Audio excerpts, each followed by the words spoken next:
Well, good evening, everybody. Welcome to the DDMM YouTube channel for the 12th and penultimate round of our 2021 Legends of Club 100 and BUKC iRacing Championship live tonight from Brands Hatch, one of the best circuits in the UK. And what a place, a very appropriate place, I feel, to culminate the front-wheel drive Legend Mini series, or effectively touring car bit of this competition that started all the way back in January. My name's Andrew Mather, on commentary duties as ever this evening. With me is my partner in crime across Warwickshire, the other end of Warwickshire, at DDMM Outpost. It is, of course, the one and only Mr. Howard Mitchell. Good evening, Howard. How are we doing? Good evening, Andrew. Good evening, everybody. I'm doing very well, thank you, at the other end of Warwickshire. Odd-shaped county, but it is. So, yeah, looking forward to this one. And a classic combination, as you say, mate. A bit of touring car action in our Audi RS3 LMSs around where else but Brands Hatch. And we're going to be giving people both flavours of Brands Hatch as well. Am I allowed to reveal that? If not, it doesn't matter. I just did anyway. We're going to be going around the Indy loop and the Grand Prix loop over the course of this evening's action. So basically, like, I mean, for me, the sort of traditional season's opener and closer for a British touring car season in my mind. So yeah, basically a whole season in an evening is how I'm going to shape that for marketing purposes. But yeah, no, really looking forward to this one.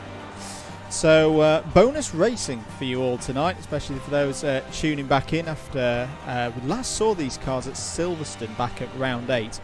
4 races on the schedule tonight. It will work a little bit like this, almost like 2 rounds in one. I'm calling it round A and round B. Round A is going to be on the Indy circuit. Round B is going to be on the GP circuit. But here's the key bit. Each bit will have a qualifying session which will set the grid for race number 1, which if we're on the Indy circuit will be 24 laps. If we're on the GP circuit will be 12. And then the grid result, or the grid for race 2 will be set by the reverse result of race 1. So once again, as usual in this series, if you want to be competing for the big championship points at the end of the night, you need to be able to race through the field, especially in those reverse grid races.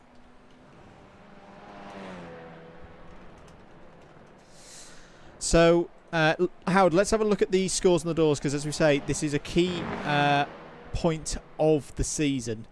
And we've got one more round to go. Let's have a look at the overall scores first, if we're able to bring them up on the screen. And take us through what they're looking like at the moment. Yeah, absolutely. So just for everyone's clarification, we are showing the scores this evening in the form of the best 9 rounds for everybody, because as we get towards the sharp end of the season, that's the most representative way of looking at the table. So it's Michael Preston who leads the standings when put that way, 877 points with him at the moment. Steve Hicks close behind on 869 with the 849 of Chris Hansen. He's secured, and I think we acknowledged this last time, didn't we, mate? He has secured that Class 2 title within the overall championship. We'll get on to the story in front-wheel drives mini championship in a moment, but they're 3rd overall in the championship. Chris Hansen now within Class 2 with the unassailable 849. Hello, everyone. Ben Bennyworth next, and Tom Dix to round out your top 5. Still some good battles going on throughout the rest of Class 2, though. You can see James Fremont there, 2nd in class, there on the 754. And then he's got Matt Hale and David Whitehouse there having a good battle as well. Let's have a look further down the table. Still plenty of battles, plenty of things that you want to be resolving towards the end of the championship.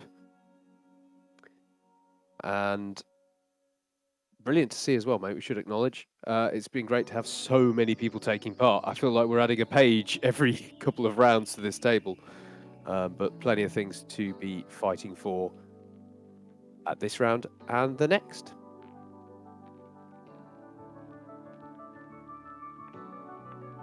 Sorry, I'll turn my mic back on before I start speaking again. We've got the situation in front wheel drive as well, mate. How's that looking very briefly before we move into qualifying? Absolutely. So this one, should we go to the top of the table? There we go. Nearly did that seamlessly. Mike Hart then is at the top of this one, 293 points. This is after we've done 3 out of 4 rounds. This is the final and 4th round of this mini championship this evening. Ben Bennyworth in second on 280, and then you got Chris Hansen there in 278. Now, with the overall table, we were saying that Class 1 and the overall standing win of the championship is still up for the grabs, but Class 2 has been secured. It's the other way round in front-wheel drive. So Class 1 has been secured here, as indeed the overall win. So Mike Hart has claimed this mini-series in front-wheel drive Legends for this season. But the Class 2 victory, as you can probably tell from how close Hansen and Horgan are on this table, is still very much up for grabs. So that is going to be something to keep an eye on tonight. Let's have a quick little look further down. As Andrew says, qualifying just getting underway here. Nice and tight here all the way through the table, to be honest with you. Every single position is going to be worth fighting for our drivers tonight. And again, brilliant to see how many have taken part over the course of the season. Indeed. So qualifying getting underway very shortly. Sorry, I'm just playing around. Well, you may have heard of Mr. Hicks. And we don't want to. We love his voice, but we don't want to hear it whilst he's driving around. I'll be honest with you. Rudimentary race control. Hopefully, what I said during the tables there was coherent. I was also hearing them in my head, and it's really difficult to keep going when they're saying stuff. Now. Qualifying underway. Let's get into it then, Howard. Let's see who we've got out there on circuit. And I tell you what, let's. We spoke of the devil, so here is Mr. Hicks. And I like the livery that Hicksy's gone for tonight. It's very BTCC.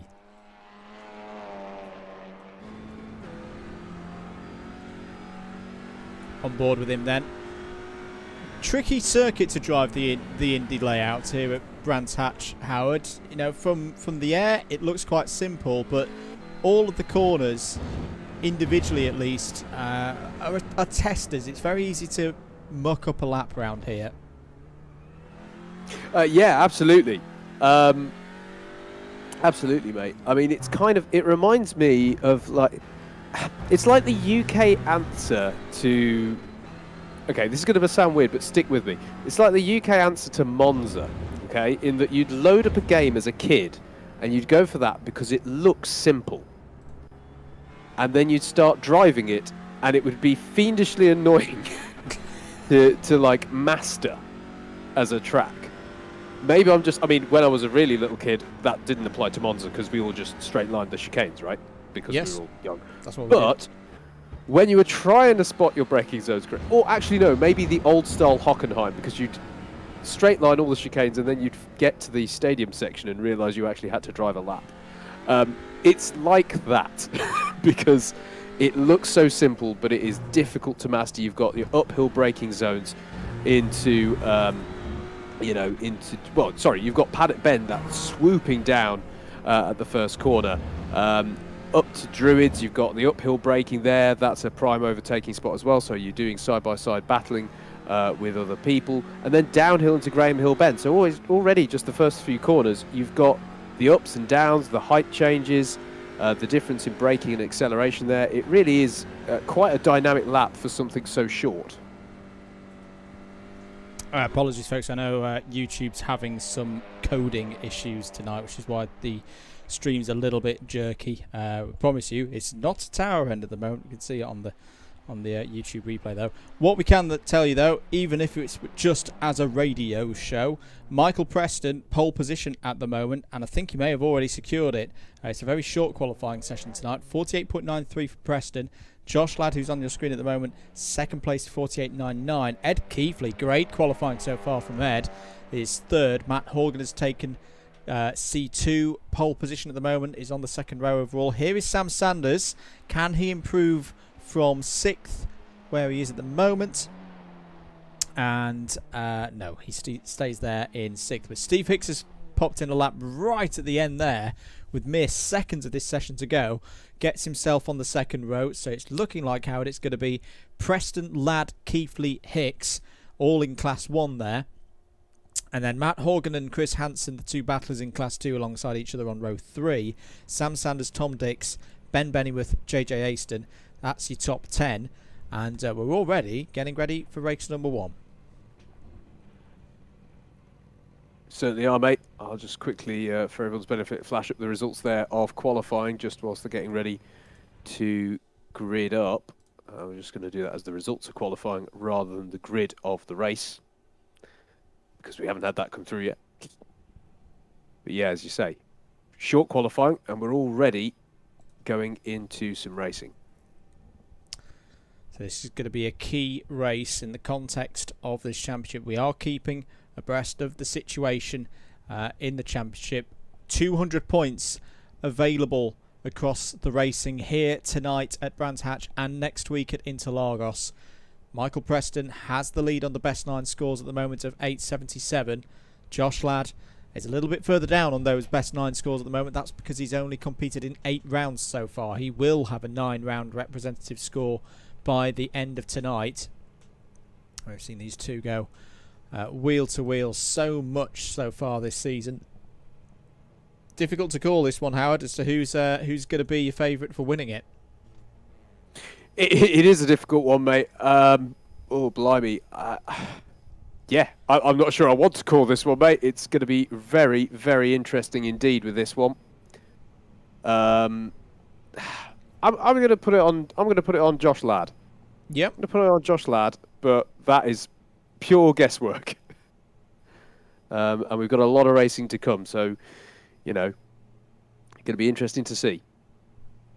Lights coming on then here at Brands Hatch for race 1 of the evening here in the Legends of Club 100 and BUKC iRacing Championship. Away we go for round 12. Good start for Michael Preston. Will lead into Paddock Hill Bend for the first time. Josh Ladd is challenging around the outside. Steve Hicks already being shuffled down to 5th place. As I think that may be Chris Hansen having a go there in the 001. Down the inside goes Preston and Ladd's off. Ladd is off. As they go through turn 2, I think he got a little bit deep on the brakes there. Cold tyres, Howard, a key error straight away from one of our championship protagonists. Yeah, absolutely. And he's not fallen right to the back, Andrew, but he's got one heck of a recovery on his hands now. He'll have the pace. We saw that in qualifying, as there's an incident right ahead of him as well. Was that Mike Hart involved in that? Potentially, yeah, Andrew. I think it was. Yeah, in the classic Audi livery from the late 90s. There's quite a few cars already in the pits. I think Matt Horgan's one of them. So one of our key runners in Class 2. Remember, you can follow the live timing. We've got the link in the chat for you. So do keep an eye on that one. From it, I can tell you it is Michael Preston leading, Keithley 2nd, Hicks into 3rd, Hansen 4th. 5th for Ben Bennyworth, so he's had a good start. Sam Sanders still there in the top 6. David Whitehouse has had a good start as well. He's up to 2nd place in Class 2, 8th overall. Mike Hart just behind there in 9th. So a lot going on there on lap 1. Trouble, as we say, for Matt Horgan. Tom Dix was in trouble on that first lap, Howard. Chris Powell, Aidan Bliss, and of course Josh Ladd. Yeah, absolutely a dramatic first lap for certain on that one to get our evening underway. I think he's Ladd a little bit left right hand down as well. So he got some steering issues that he's going to have to deal with across the course of the remaining 20 laps or so. The gravel being slightly kicked up there. You can see Craig Brown in the Pro Drive Subaru livery there, made famous by Colin McRae and Richard Burns in their WRC winning efforts in the mid-90s and early 2000s. This is a good start to this race. This is what we thought might happen here on the Indy circuit, Howard. Close confines, not much margin for error. He's producing some good racing, and Steve Hicks has got the attentions here of Chris Hansen. Look at that. Yeah, absolutely. Chris Hansen going to have to go the long way around, but will he be able to switch back and get the run up to Druids behind them as well? Ben Bennyworth and Sam Sanders is that doing battle as well. So it's all kicking off here, and it's still side by side between Sanders and Bennyworth. Ben Bennyworth's been one of the most consistent drivers in this Audi TCR so far this season. Sits second in the points for the mini series for front wheel drive legend. He's already got 3 solid banker scores in his back pocket. He can just go for it tonight, I feel, Howard, and have some fun out there and maybe secure a top 3 in the championship. Yeah, agreed. Ben Bennyworth could be on for a really good result here tonight, and his early showing is good, and he's not letting Sam Sanders get away with this one at all, is he, as well? I think he's going to stay in the hunt here and maybe look to pick up some spoils later on. We're already on to lap 5. Still Preston from Keithley, Hicks, Hansen top of the C2s. There is Josh Ladd in 10th place. He's the fastest driver out there at the moment though, 48.84. There is Mike Hart ahead of us on a bit of a glory drive. Already winner in the front wheel drive. Oh, it's round on a bit of a slide there. In fact, that's a brilliant hold by Mike Hart. I think he kept it pointing in the right direction. And whoa, he's got a bit of not if he does that. JJ Aston up the inside there. Bit of door banging. Well, I think that was one of those, Howard, where you get a slide like that in a front wheel drive car and it was power, throttle to the floor, get the fronts gripping, get the front spinning in a way, and that torque down onto the race circuit to pull himself out the slide. Yeah, it was a great save. Made no mistake. I just worried if he was going to suddenly have a moment with JJ then that put it all to wrong after having had such a good save. But no, it's okay. No harm, no foul. And Mike Hart continues. I can see that Josh Ladd is trying to make his way past David Whitehouse now. And in fact, I think hasn't gone past. Is that sorry, that's Alan Curtis a lap down. The D&D wildcard livery slightly confused me for a second there, but yeah, that's Alan Curtis running 2 laps off the overall lead. There is the Paw Patrol car of David Whitehouse defending from Josh Ladd, and more problems for Matt Horgan there in the purple and yellow liveried car. Gets out of the way though. It's a real shame. This is very much advantage to Hansen in the context of their Class 2 battle within front wheel drive legend. It's not how he would have wanted to start the evening. No, absolutely not. As Josh Ladd gets the job done at Clark Curve. Now up into 8th place. I know what it was. It's because I tipped him for the win, isn't it? That's why he had a first lap problem, did Ladd? Yeah, okay.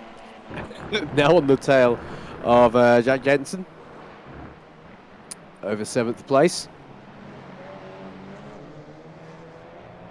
He's going to have the outside line for Graham Hill Bend, but should be able to... Actually, David Whitehouse coming back at him down the inside of Graham Hill Bend. That's nice, but it doesn't quite pay off. Difficult to execute up the inside or down the inside of that one, and now Ladd is going to seize the opportunity, swooping through. In fact, that was all out of shape in many ways for Jensen there. And David Whitehouse follows through as well. Drivers making their way through the order then.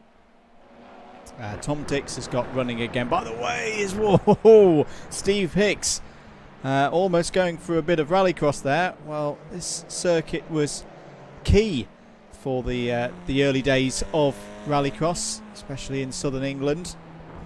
It's not quite what our drivers are looking for tonight. Here on board now with Sam Sanders, 5th place. That's Chris Hansen just ahead of us in the 001. It's already taken the honours overall for Class 2, but trying to wrap things up here for front wheel drive legend. Ed Keithley still doing a great job as well. Howard, you can see him there in the Alfa Romeo liveried Audi. Yes, that is the thing. Running here in 2nd place, has been consistently up in the top 10 throughout the season when he's been able to make it. But I think this is one of the best races we've seen so far from Ed here in this series. Yeah, agreed, mate. He's having a really good drive so far. You know, the drivers he's keeping at bay we have seen throughout the season have been strong contenders. Yeah, having a really good run so far, even if, yes, the car livery combination is gonna cause some confusion, but it's looking good. It's looking good, and it's far from the only mix of manufacturers out there, shall we say, with the tributes with the traditional liveries, but making a great effort of it so far, and holding the gap well here, able to hold Steve Hicks at arm's length, although this is a part of the lap where I've noticed Hicks is particularly strong. I'm going to have to, do you know what, there's so much going on in this race, I'm going to have to very intentionally tear myself away from this bird's eye view cam, because it's the best way of taking a lot of the action in. But here we are on board with Hicks coming out of Graham Hill Bend through Surtees. That'll be a much tighter left-hander when we move on to the Grand Prix layout later on, and through Clark Curve and push the line. Key thing though at the front of this order, you can see Michael Preston there has just done a 48.80. In comparison, Ed Keighley 49.16 that last time around. The gap is 2.8 seconds for Michael Preston at the front of this order. Hicks putting the pressure on Keighley now. Ben Benningworth still there in 6th.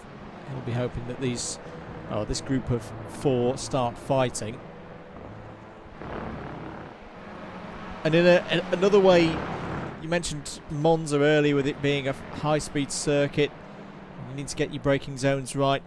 In a similar way, compared to say modern-day Formula 1, this circuit isn't easy to overtake around, and it can initiate sometimes a bit of a rash send from a driver when they get too frustrated.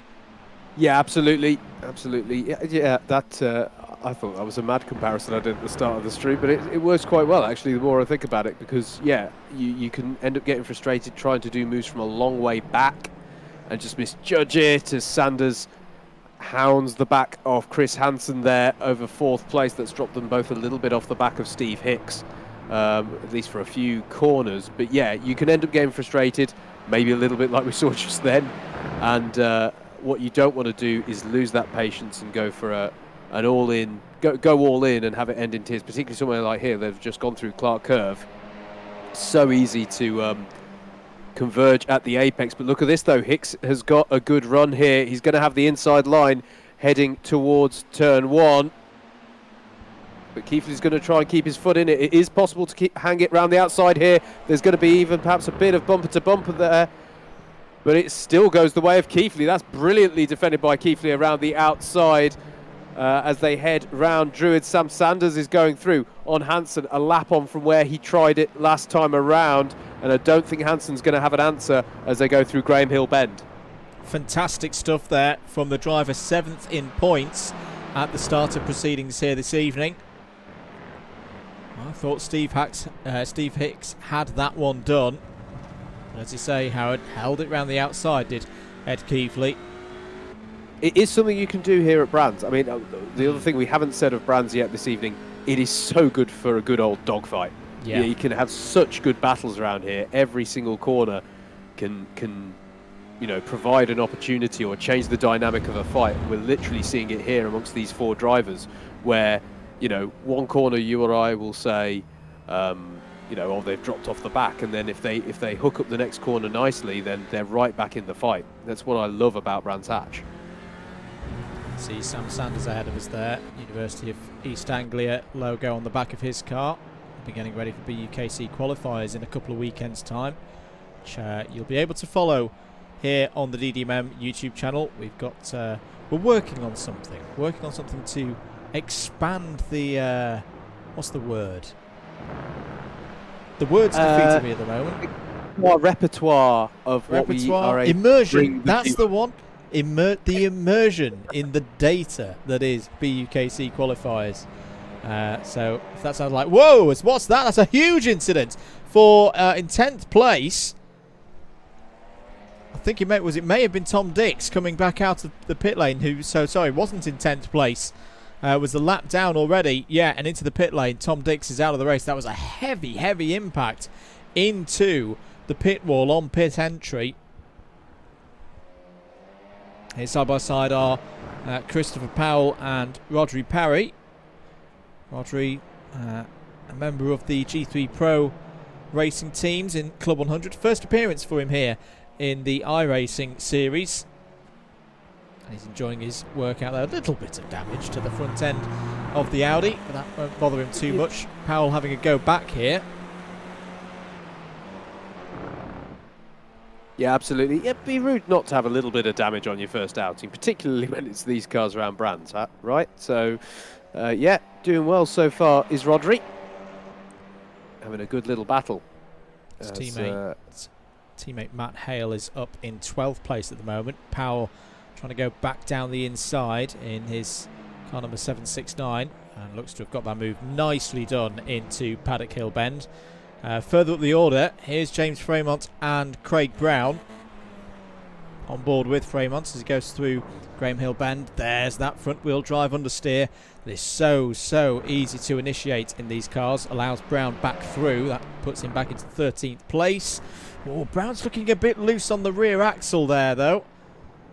Just about gets it together as they run through clearways and into Clark Curve. I mean, it looks to me he's got some damage on the rear, hasn't he? Yeah. So, yeah, I wonder if that's impacting him at all. But yeah, good little scrap this.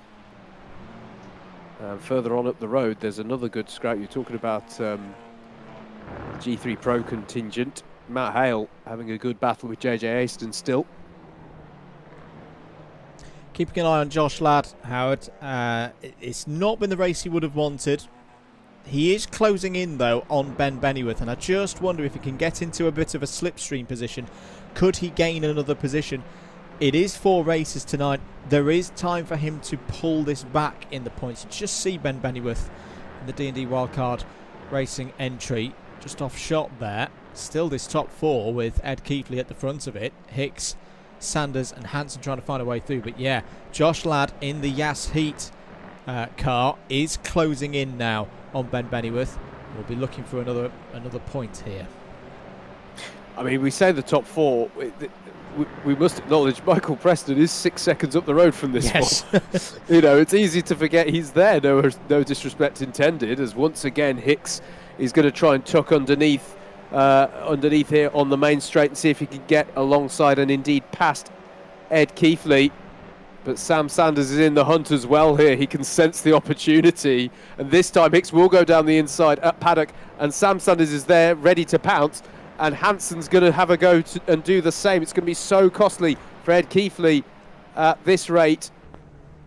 And that is second down to 5th in just a couple of corners. Such is the way that you can get hung out to dry here at Brands Hatch. Proper Club 100 racing. It's like sprints out there where the door gets opened by one driver and everybody piles through. No reason for Ed to panic though. It could easily happen the other way round in a few laps' time. Here's the battle over 8th place. David Whitehouse and Jack Jensen.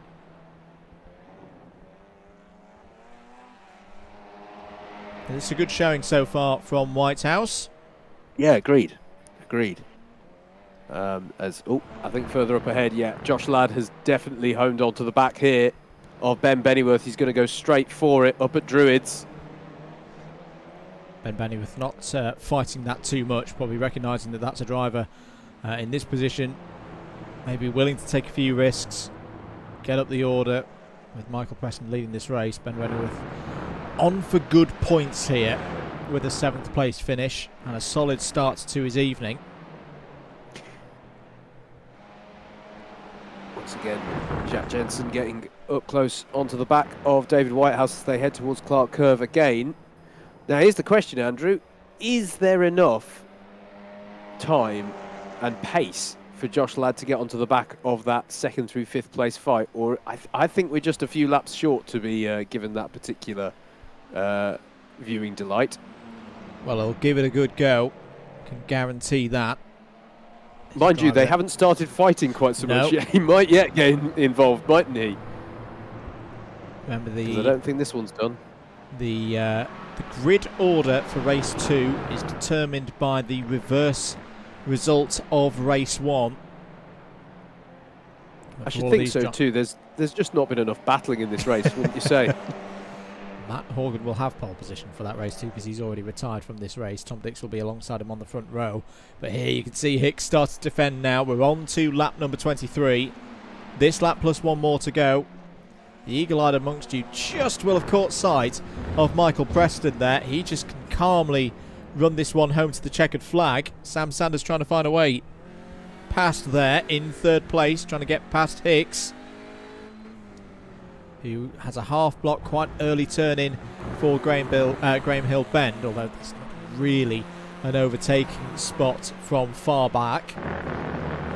One more lap to go. Josh Ladd hoping for this battle to really kick off in front of him, because he will have a go at gaining positions, but a good run there as the white flag is out for the leader. Good run for Hicks out through Clark Curve. He has a bit of a gap as they head towards Paddock Hill for the final time in this one. Yeah, absolutely. If anything, it's Hansen applying more pressure to Sanders, but will Sanders get a good run up the hill and be hard on the brakes into Druids? Oh, it's nose to tail stuff. He is gaining on Hicks through Druids, isn't he? But it's going to be difficult to do anything about it through Graham Hill Bend. Just got to try and carry the speed through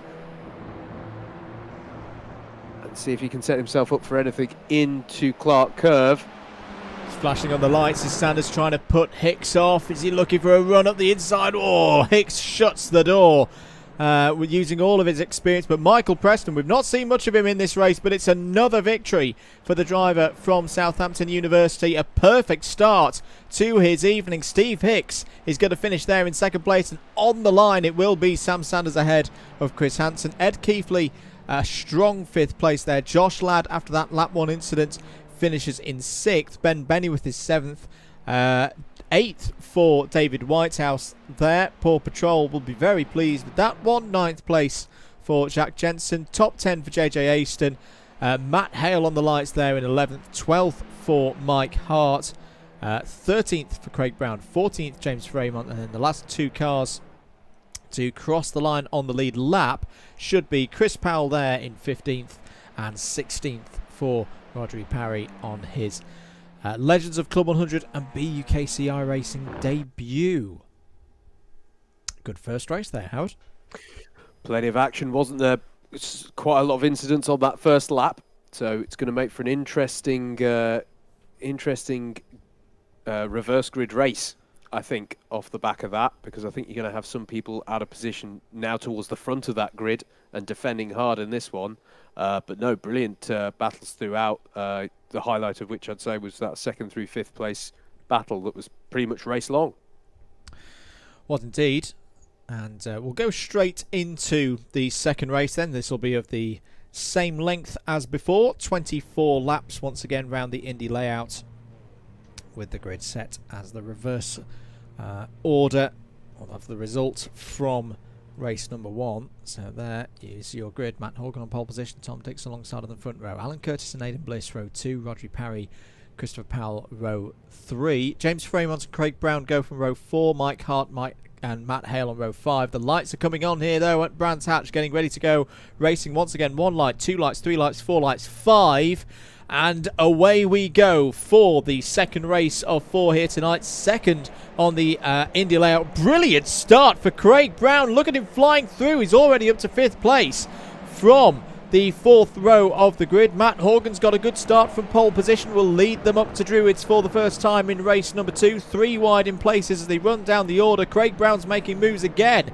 His 4th place, 3rd place now. What a start from a race winner earlier in the season at Spa-Francorchamps. Shuts the door as they go, as Matt Horgan's run wide there in the lead. Maybe under pressure from Alan Curtis in a few moments' time. But what a start there, Howard, from Craig Brown. From, I think, what was it, 7th? Oh, it's contact though! Big contact between Brown and that was Alan Curtis. And Alan Curtis will fall down the order. He won't be too pleased about that. Aidan Bliss, the driver from Cardiff University in the green painted car there, trying to force his way through and take second place. Mike Hart is on the scene as well, and sure enough, the reverse grid race has provided some action already. Is off in the gravel is Bliss. He doesn't want to be there. He's going to lose a lot of positions. Everyone's trying to avoid Bliss as he re-enters the circuit. There's more contact, this time involving Josh Ladd, hitting one of the G3 Pro cars as we're 4 wide off of Druids. That's not going to work. JJ Aston is half round into the front bumper of Audrey Parry. There's Michael Preston just trying to survive in all of this at the moment. It's chaos out there. Yeah, this is one of the scruffiest starts that we've seen. Look at Audrey Parry there, is off and into the wall, and I'm afraid that's race run for him. Yeah. But yeah, that's got to be one of the scruffiest starts, if not the scruffiest start of the season, and I think Aidan Bliss might be taken to the pits as well after all of that. Well, several Audi RS3s are not showroom spec after that one, but we're on lap 3. Matt Horgan, well, he had that slight moment off of Graham Hill Bend, Howard, where I thought, oh no, he's going to be in a spot of bother here as they run towards Surtees, but with everything that's happened behind, he's got a nice lead here, 2.21 seconds ahead of Craig Brown, who doesn't seem intent on working with Mike Hart here to close that gap. Yeah, nice move from Ben Bennyworth on Chris Powell. I think that was into Graham Hill Bend as Mike Hart overcooks it into Clark Curve, and he's gonna rue that mistake, because look how many places he's going to drop down as a result of that. He's got Ed Keefley on the grass there, fighting his way through. My goodness me. Sam Sanders coming in as well. Down the inside of... sorry, that's not Sam Sanders, that's Tom Dix in the 6.9. He's currently the fastest driver out there on circuit, 49.19. Here's your list of drivers then. You've got to keep pointing forwards and you'll set the fastest lap, I think, at the moment. Here's your list of drivers in trouble in the early stages of this one. Sanders, Aston, Jensen, Bliss and Parry are all off the back of the field. Here's Josh Ladd. It's already up to 5th place. Where is Michael Preston in all of this? In 11th place at the moment. He's already got a win in the bag. Doesn't need to go all out on this one. Just needs to mark what Josh Ladd is doing at the end of each of these races. On board with Mike Hart now, trying to find a way back past Tom Dix. And contact as they go through Paddock Hill Bend. Tom Dix is off and in the gravel. Mike Hart may have a little bit of steering damage to boot. Michael Preston gains a position out of that. I do feel it's Michael Preston just holding back here, just going, I don't want any of this. I would. I don't want to... I feel bad for calling you out, but I think that's the 3rd time we've seen Mike Hart go sideways or have a bit of a bump in the corners this race, which is extremely uncharacteristic. The champion does what he wants in these front-wheel drive cars. But yeah, the number 11 through Clark Curve once again. Here is the scrap from... where is this? Well, this is 4th place down, isn't it? It's got Josh Ladd and David Whitehouse going side by side into Paddock Hill Bend. That's another position for Josh Ladd. Ed Keefley just behind. Christopher Powell having a strong run so far here in race number 2 for the evening, sitting in 5th place. Good response though, I've got to say, whilst we're on board with the C2 runner from Matt Horgan. Needed this. Oh, as Craig Brown's off. Craig Brown off, rejoins the track, but has fallen to 6th place. So Ben Bennyworth is now up to 2nd place as Ed Keefley takes it down the inside. Oh, that's a bit clumsy. And there's damage for Craig Brown. His front right is absolutely gone. He's going to need a very short tow back to pit lane. Oh, is he going to try and drive it back? That's going to be tricky from there. But yeah, a lot of contact in this race so far, which is not necessarily what we want to see. And David Whitehouse has got back ahead of Josh Ladd in all of that. So good work from the driver in the 308. Yeah, absolutely. Good effort there.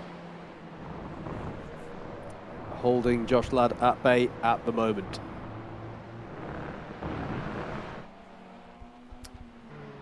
Here we're looking at Steve Hicks in 13th place. What's happened to Hicksy in this race?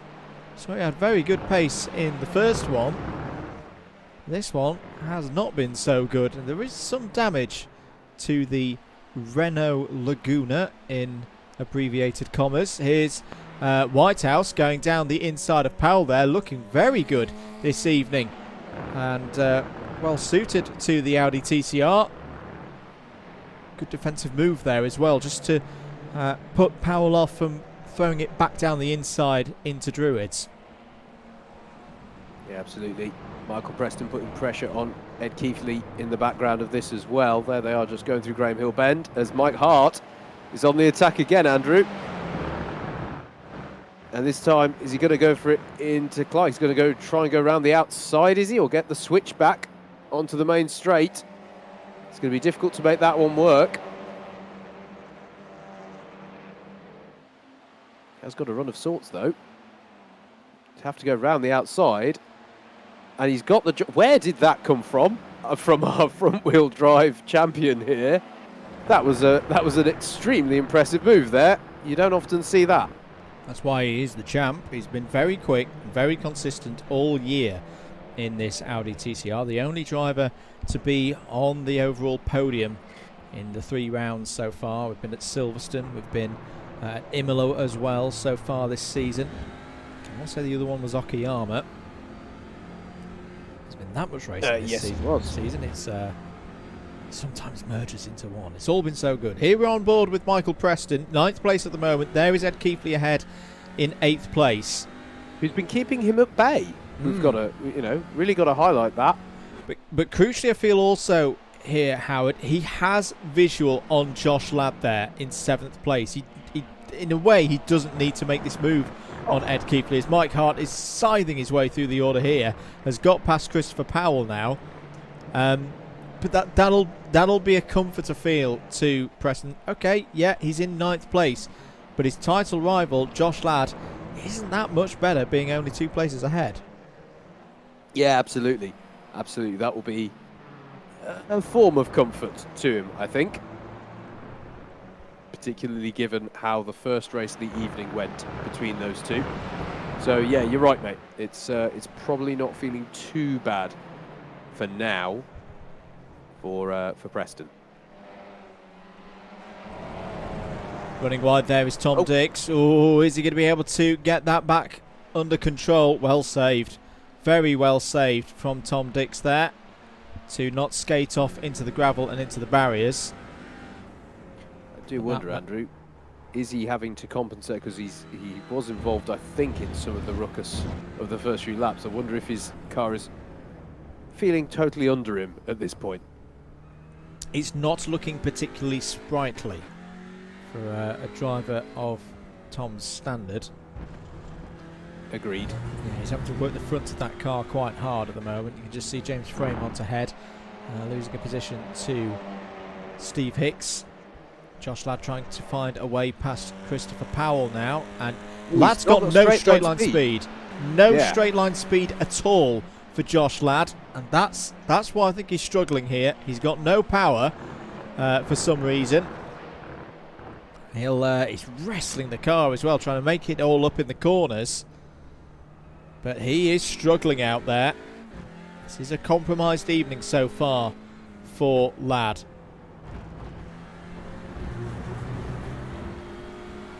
Yeah, you can see here, very obvious damage, of course, to the front of his car. But we're just let's stay on board with him going onto this straight. And it doesn't matter how much he wrestles it through the corner. We'd expect to see Powell just pull away from us on this straight. Yeah, and there he goes, just as Ladd's in 5th gear, climbing through 5,000, 6,000 revs. Just not got that top end at the moment. And that will be frustrating him. There are Keithley and Preston. Preston, again, just quite happy. And this will be, I think, a slight tactical play, would you say? You know, if Keithley and Preston can work together, for Preston's benefit, that could see a swap occur, you know. He's got, what are we on? We're on lap 13.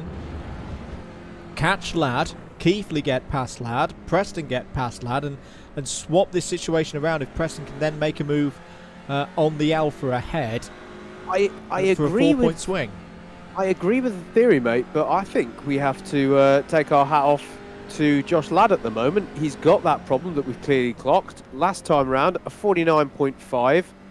Michael Preston, who we were on board with last time round, a 49.8. Yeah. So somehow Ladd is extracting the pace from the car in spite of a clear deficit down the straights. Yeah, it's a battling drive, this, from car number 12. Still hassling the back of Christopher Powell there. There's Ben Bennyworth and Chris Hansen. Chris Hansen looking for a move down the inside. Now, we have seen cars go side by side through this part of the circuit before. Ed Keithley was able to hold to the outside here. How's the straight line speed for Bennyworth? Good. He's got a good motor under him here at Brands Hatch this evening. Holds on to second place. There is a back marker ahead. I think it's Aidan Bliss. Bennyworth to the inside once more into Druids. Can Hansen find a switchback here? He's gained 14 places so far in this race. Really good stuff from both of them, actually, because Ben Bennyworth's up 12, which is no mean feat. They've kept themselves out of trouble in this race. Matt Horgan looking comfortable, 4.3 ahead. Tom Dix down the inside of James Fremont, takes 13th place.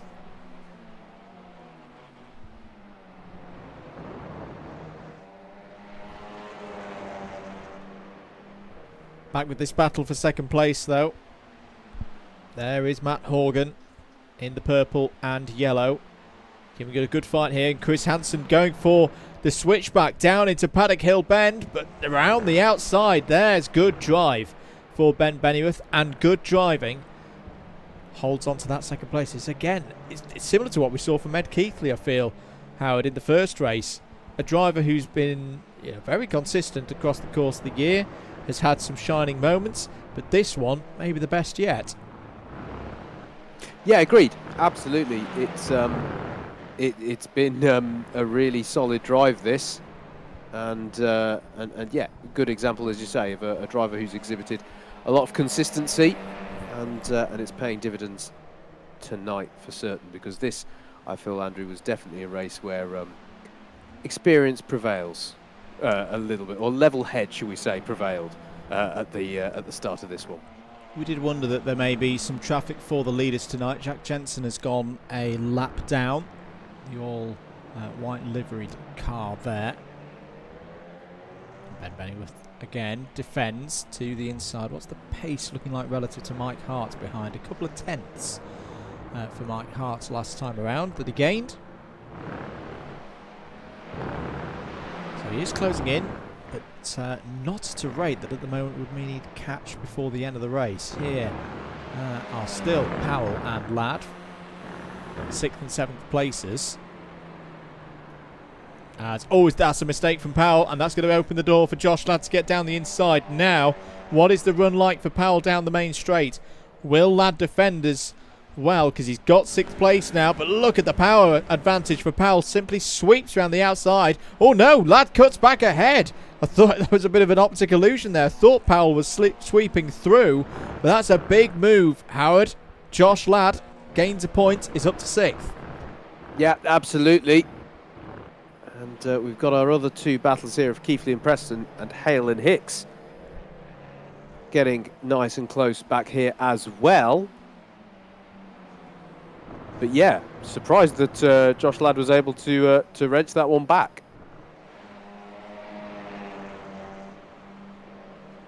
Ben Bennyworth still holding ahead of Chris Hansen. We're on to lap number 19 now. I thought we'd take a look at the race leader. You may have forgotten that he was at the front, because he's controlling this one so well. By some 5.5 seconds. It's a brilliant run so far for Matt Horgan.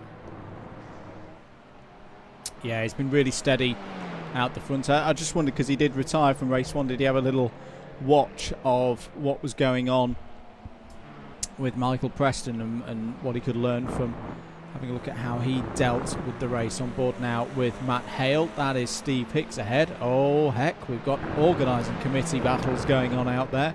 This could end up in tears. Well, it just swapped round at Druids on this lap, Andrew, as ahead of them, Michael Preston looks like he might finally have an opportunity here, tucking underneath Keithley in the battle over 8th place. Coming across start-finish line here, it's going to be under braking into paddock corner, but finally, after pursuing for most of this race, Michael Preston has got by on Ed Keithley. Yeah, and you feel with the lad getting past Powell that he had to make that move, and also with the group of drivers baying in behind, the likes of Hicks and Sam Sanders in there as well. Well, sorry, I keep confusing Sam Sanders with Tom Dix's car. Tom Dix is no slow driver. See a bit of damage to the front of Ed Keithley's car as well. So that will be affecting him down the straights. Be having similar top speed issues to what we've seen with Josh Ladd so far. Steve Hicks, in fact, sweeps through on Keithley, takes 9th place. We're on lap number 21 now of 24. 2 more races to go after tonight. We'll be having a bit of a break before we then head across to the setup for the Grand Prix circuit, where we'll run the same format again. Keithley's had his rhythm upset, I think, a bit here, Andrew. He was doing very well to keep the momentum ahead of Michael Preston, and it's just unsettled him slightly, this one, hasn't it, as he's under attack from Tom Dix into Surtees and under braking into Clark, and that's been a costly lap for Ed Keithley, but I think it's still worth acknowledging he's been driving superbly this evening. Yep. A difficult few corners. Apologies again, I know we've had some stuttering issues on the stream tonight, but we do hope that we've got those fixed now.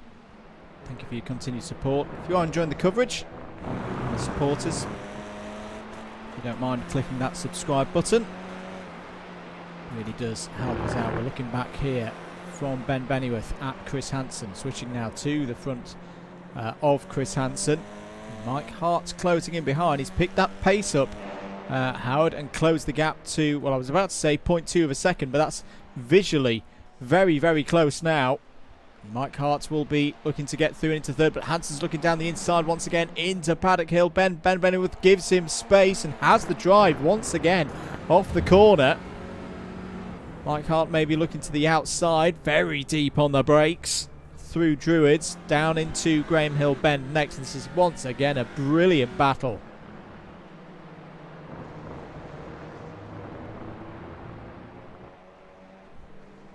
Penultimate lap of the race. Matt Horgan out front, leads by 6 seconds, and I think that's going to grow because this trio is going to keep fighting. We are now on the last lap. Tom Dix goes down the inside of Matt Hale there, and Michael Preston has fallen behind Steve Hicks. This is not the race that Michael Preston would have wanted. It's going to be very, very interesting to see who's got the most points from this first section of the evening, round A, as I'm calling it here on the Indy circuit. We'll endeavour to find those scores out for you from race control in the break. And look how hard Preston's having to defend now to keep Tom Dix behind. Bit of a lock-up for Hicks there, but Matt Horgan closes in on victory. Ben Bennyworth still holding on for second place ahead of Hansen and Hicks. What a great response from Matt Horgan. Takes the second race of the evening on the reverse grid. Finished last in the first race, first in the second one. Second place does go to Ben Bennyworth. Third to Chris Hansen. More good points for Mike Hart in the Audis there in fourth.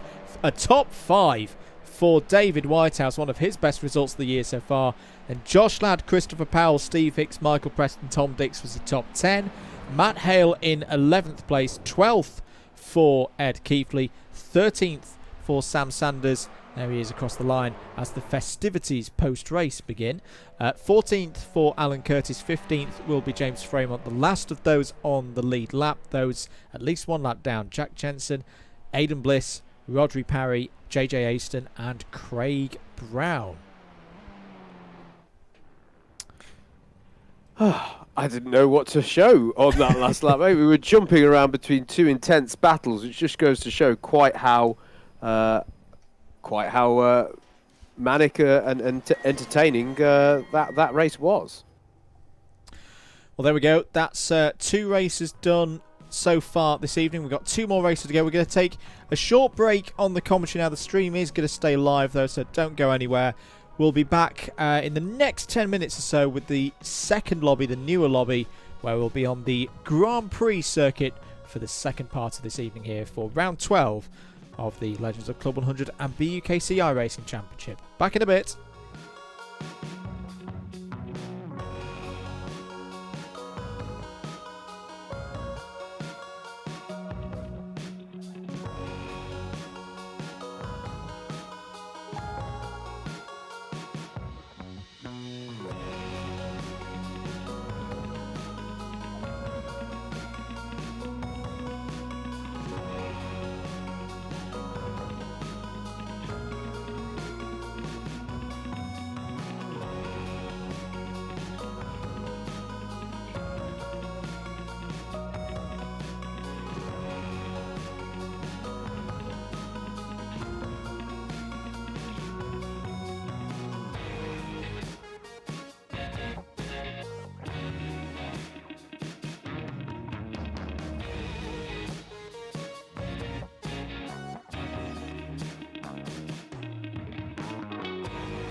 Welcome back, everybody, to live coverage of round 12 of the Legends of Club 100 and BUKC iRacing Championship. Andrew Mather and Howard Mitchell with you this evening here on the DDMM YouTube channel. We're moving into the second part of tonight's racing. We're still here at Brands Hatch. But how do we move now onto the Grand Prix layout? Very different in style to the Indy circuit. The Indy circuit, we're talking about how it's very high speed. This is very high speed as well once we go onto the Grand Prix circuit, but the elevation changes quite drastic here, particularly through Pilgrim's Drop and other places as well. You know, we talked about the margin of error as well, very tight on the Indy circuit. Could you argue that it's even tighter here as we go out onto the GP track? Yeah, absolutely. We saw a fair amount of offs, I think it's fair to say, across the couple of races that we had on the Indy Loop.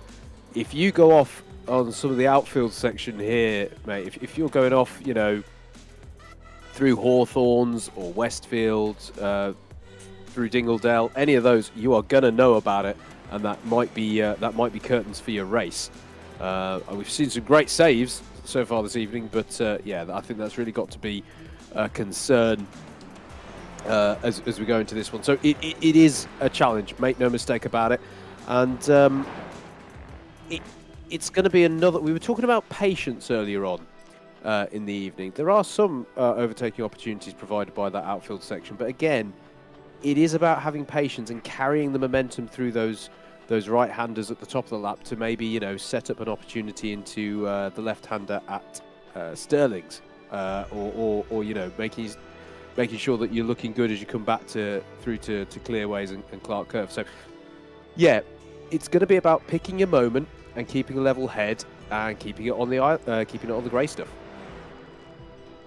Don't worry, folks. I know you've seen cars going around. You're not missing anything competitive. This is the last 2 minutes of a short practice session to get everybody up to speed on the GP layout. If you're a new viewer to the channel, thanks for joining us here this evening. Do please consider subscribing to the channel. We'll be back next week for the final round of this series for 2021. We will be back at Interlagos. It's where we finished last year's competition, and it was an absolute cracker. And it's the Mazda MX-5s that will be culminating the season again once more, Howard. I'm really looking forward to that next week on Wednesday, especially as, you know, well, we hope we'll have some championship situations still to decide as neutrals, you know, here in the box. But we've got some guest drivers coming back in for that event. Yeah, absolutely. It's going to be great, mate. We've had, as you say, we had a great conclusion to the inaugural season of the BUKC and Club 100 iRacing Legends Series last year, and yeah, I'm sure this is going to be the same.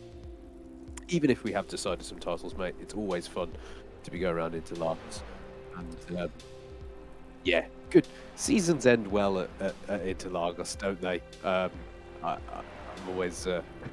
always biased towards that opinion after a certain few finals in the late noughties in Formula One, to be honest. But yeah, no, it's going to be a lot of fun out there.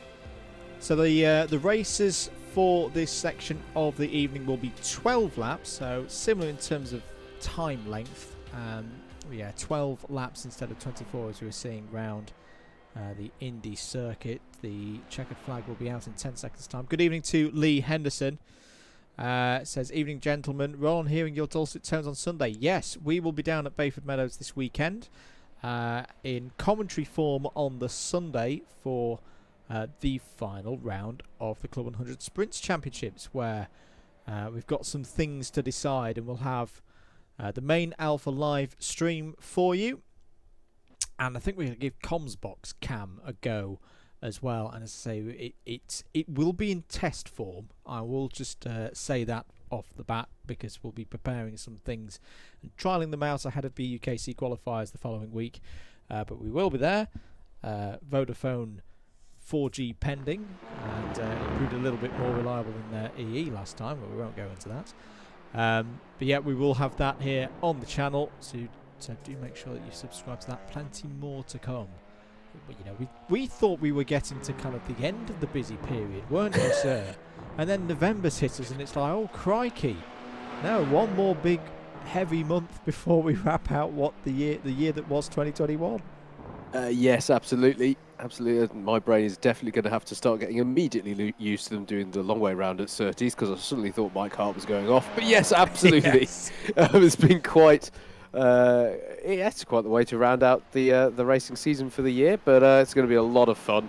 It's going to be a lot of fun, and yeah, absolutely. This weekend at Bayford Meadows is going to be no exception. So regular viewers may be wondering, oh, what's going on now? We've had the practice session in the middle of the stream. Why are we now not seeing the racing? We've got another qualifying session here. So another qualifying session to set the grid for race 3 of the evening. The first race here on the GP layout, as Ed Keithley runs a bit wide there. That may be a 1X. That may be his lap gone. Mike Hart's coming round to is this a flying lap? No, this is going on to a flying lap. So start of a new flying lap for Mike Hart. I think he's one of the first drivers over the line, actually. If you're new to watching iRacing and this format of iRacing, each driver is effectively in their own mini parallel lobby. They're just on the track by themselves, no traffic for anyone to come across. So it's all about extracting the maximum out of the car with no help from slipstreams or any of that business. It's just they're all doing it at the same time. So that's why we'll keep calling the times through. Remember, double-mm.com/live-timing. We'll put that in the chat. Follow the live timing from home on a second screen, a tablet, or whatever device you may have to hand. So do go check that out. Haven't set any times as of yet.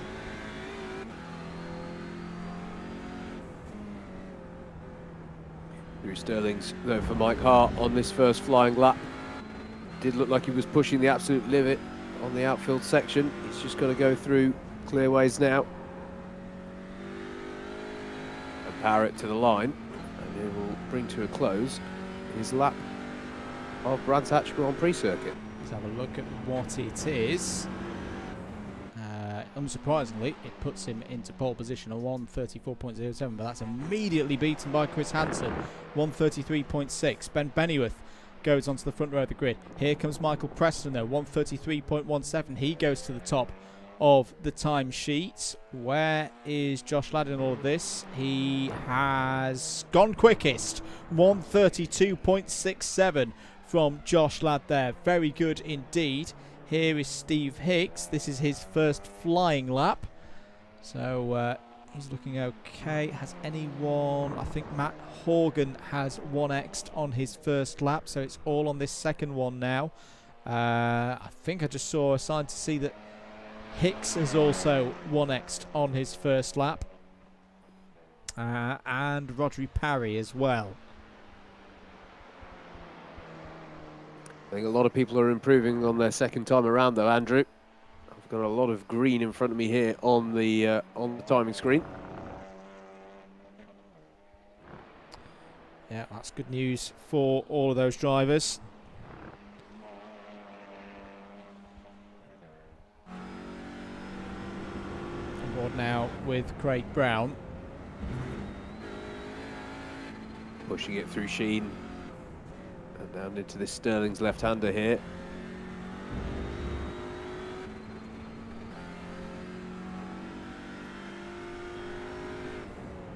Mike Hart improves up to second place. Tom Dix up to fifth. This is going to be the second round of times for those who've already set one, and the first time for those who 1x'd on their first attempt. And it's an improvement from Michael Preston. Up into pole position there, provisional pole. But Josh Ladd comes through and beats that immediately again at 1:32.3. It's another fastest lap from Josh Ladd, qualifying so well here at the moment. Here's Sam Sanders, still yet to set a time.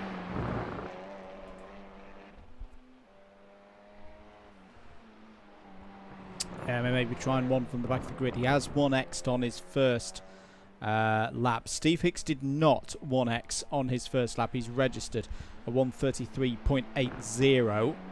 Currently has him in 6th place. Can Sanders get a lap time on the board here, though? Round the final corner.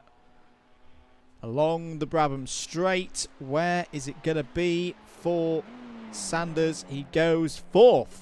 Very good lap there from Sam Sanders. 1:33.202. Here then is the only driver not to have set a time yet. Audrey Parry on his debut in our Legend Series. Oh, and he's going to go wide out of Sterling's. That's going to be another 1x there. And it's so easy to do through Sterling's. You don't quite get in the groove there on the left-hander through the apex. And that's oh, yes, Michael Preston's gone to the top of the timesheets. Yeah, but what's Josh Ladd got in response? He's been setting a few purple sectors on this one as well, but he doesn't have enough to take it on. Oh, yes, he does. Excuse me, a 1:32.1. Another exchange between Preston and Ladd at the top of our qualifying sheets. They kept on swapping lap times, Andrew, but it has gone the way of Josh Ladd. Well, there we go. 3 minutes still on the clock, but I think everybody has completed their lap times there. 1:32.17 looks to have given Josh Ladd pole position for race number 3 here on the Grand Prix circuit layout. Michael Preston there in 2nd place at 1:32.2. Third on the grid will be Mike Hart, showing his pace in this car once again, 1:32.9. Ahead of Sam Sanders there on a 1:33.2. Chris Hansen top of the C2s in 5th on a 1:33.23, a 10th ahead of Steve Hicks, 6th on the grid.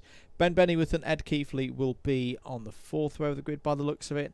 Matt Horgan and Tom Dix row 5, Craig Brown, James Fremont row 6, David Whitehouse and Jack Jensen row 7, JJ Aston and Matt Hale on row 8, Christopher Powell and Aidan Bliss on row 8, and then Alan Curtis and Audrey Parry, Powell and Bliss on row 9, Curtis and Parry on row 10. 2 minutes to go in the session, and everybody very promptly through that one, Howard. Yeah, I don't think we've got anyone out on track at the moment, so it's going to be an additional little break here in proceedings on our humble little street. Just to run through, as I say, some of the things coming up over the next few weeks. There's Mike Hart's out again. I'm not quite sure why. I was going to say, sorry, apologies. There are some drivers out there. Oh, trying some different lines. Maybe just using the in-lap as an opportunity. Yeah, so Sunday we will be in commentary real-life form over on the Alpha Live channel and here on DDMM for Club 100 sprints at, I nearly said Lyd then, that was 2 weeks ago, Bayford Meadows on Sunday. Following week, Wilton Mill, both days, Saturday and Sunday on the weekend, BUKC qualifiers. And I'm gonna leak it. Why the heck not? 63 teams each day for BUKC qualifiers. It is going to be the maddest BUKC qualifiers we've ever seen, Howard. That is a guarantee. We're gonna need a bigger spreadsheet. Not only is that a guarantee, that is saying something for BUKC qualifiers. Yeah, it's sounds like fun. Let's do it. But oh my goodness me, how much drama are we going to see on that day? It's really going to be something. But really looking forward to it. We're not done for November at that point. For those of you who may be around at Kartmania, I'll be there on the Saturday and doing a bit of stuff with Super One. We'll have their trophy presentations on the Saturday and Wilton Mill Kart Club action on the Sunday as well. That'll be over on the Alpha Live channel. And that's pretty much takes us out to the end of November for the real life stuff. And of course we've got this again next week at Interlagos. And then just to finish it off, we've got one more Wilton Mill Kart Club round in December. We'll come back to that though later, because we are getting ready, Howard, for the penultimate race. I love the word penultimate. The penultimate race of the evening, with the grid being set for race 3. Yeah, absolutely. Ladd just trumping Preston there for the pole position. Sanders and Hart on 2. Hicks and Hanson your 3rd row. Bennyworth and Keithley. Horgan and Dix round out the top 10. Craig Brown and James Fremont there on row 6. And then it's going to be David Whitehouse, Jack Jensen, JJ Aston, Matt Hale, Christopher Powell, Aidan Bliss, Alan Curtis, and Audrey Parry did not manage to set a time in that qualifying session. I think we've just got 1 or 2 more cars to form onto the grid. 12 laps ready for us here at Brands Hatch on the Grand Prix circuit. And this again could be a very important race in this battle between Michael Preston and Josh Ladd. It's so close between the two of them. We are just about ready to go here at Brands.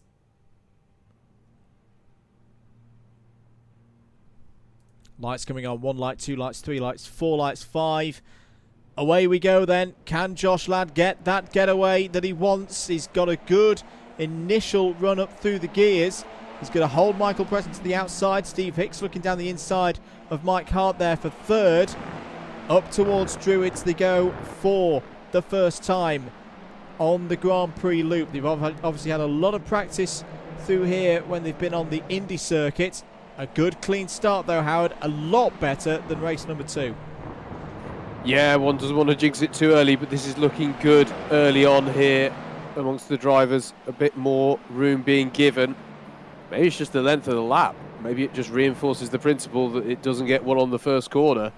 But yeah, the start that Josh Ladd would have wanted, just with a few car lengths over Michael Preston. Here we go then. On to through Hawthorne Bend now. Westfield is next. Got to be so patient around this part of the circuit. Very difficult to overtake. Not particularly wide, but very high speed. Through Sheens. Ed Keithley's running wide there through Dingledale. Aidan Bliss on the inside. It's already up to 15th place as Aidan Bliss. Has been a good start for another one of the Cardiff drivers. Oh, it's hard. Oh no, it's off there. 3 drivers off. One of them is Bliss. Keithley in there, and I think is that Matt Hale who's involved in the incident down at Stirling's. I also saw in the background Alan Curtis.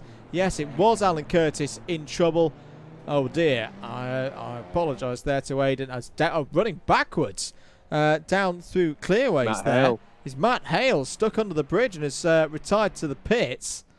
But yeah, Aidan Bliss has been hit by the DDMM commentary curse harpoon there, and is sadly out of this one. Yeah, Ed Keithley, Matt Hale, Aidan Bliss, all with races to forget, unfortunately. But otherwise, a pretty good start as Mike Hart, not for the first time this evening, he won't thank me for reminding us, has a little bit of an out-of-shape moment. And he's going to return onto track immediately under pressure from Chris Hansen here, as they head down the straight that takes them towards Hawthorne's on this outfield section of the circuit. He's going to hold off Hansen. Meanwhile, at the front, we must acknowledge as well, Preston is all over the back of Ladd here. Actually, Ladd has been just a little bit stronger through some of these right-handers, but really under pressure here from Michael Preston. Yeah, Preston putting that pressure on. We've seen Ladd be able to cope with this before. Already getting to the end of lap number 2. No scheduled pit stop activity tonight. This is still in sprint format, not like the GT format we've used at times this season. And it'll be the same case next week for the return of the Mazdas. We'll be back to the standard 3-race format for next week's finale. They have got a back marker coming up though, Howard. Ed Keithley there. Yeah, Matt Hale and Ed Keithley and Alan Curtis, they've all taken back to the circuit here, Andrew, so there are some traffic up ahead. as not for the first time. We've got a good little battle group forming here just behind the lead. Poor Aidan Bliss says in the chat, one day I'll get through a lap one without being harpooned. Well, if he sits in the pit lane, he's going to be on pole position for the fourth race of the evening. As what's happened here? That was, it was a moment for. Sorry, Andrew. Moment for Preston through Surtees. He's just got out of shape and has fallen off the back of Ladd just a little bit, as Keithley does the gallant thing there and stays well out the way for this battling pack coming through. But yeah, that was a hairy moment there for Preston. Just got out of shape through Surtees. Great race going on for third place. Steve Hicks there in the green Renault Laguna Homage livery. Looking back, there is Sam Sanders in fourth place. Really has shown his skills. Wasn't present in the series until we got to Zandvoort. He's certainly been present since then, though, hasn't he? Been an absolutely fantastic addition. As Mike Hart's going to try and look to the inside, but hasn't got the advantage on the brakes to put a move in on Sam Sanders. But yeah, I think he's been a really, really strong addition to an already strong Legends field. And, yeah, I hope he's back for next season. I'm starting to put plans in place for next season. We do want your feedback as well as competitors in the series, or maybe if you've been watching and you're wondering, oh, can I get involved for 2022? We've got the Discord running. Drop your suggestions in there, all are welcome. We start to formulate the calendar for 2022, because we have enjoyed bringing you this series this year, and I think I know we've said it before, but what's been a real pleasure this year, Howard, is seeing how drivers have used this series as an opportunity to improve their own iRacing skills and have been able to do that without the pressure of public lobbies, but they've then been able to take those skills into the public lobbies, into the special events, and really flourish. Yeah, absolutely. It's really been a factor of drivers literally growing through their competition in this series, and being able to, as you say, take that out into wider events within the iRacing and even the sim racing community.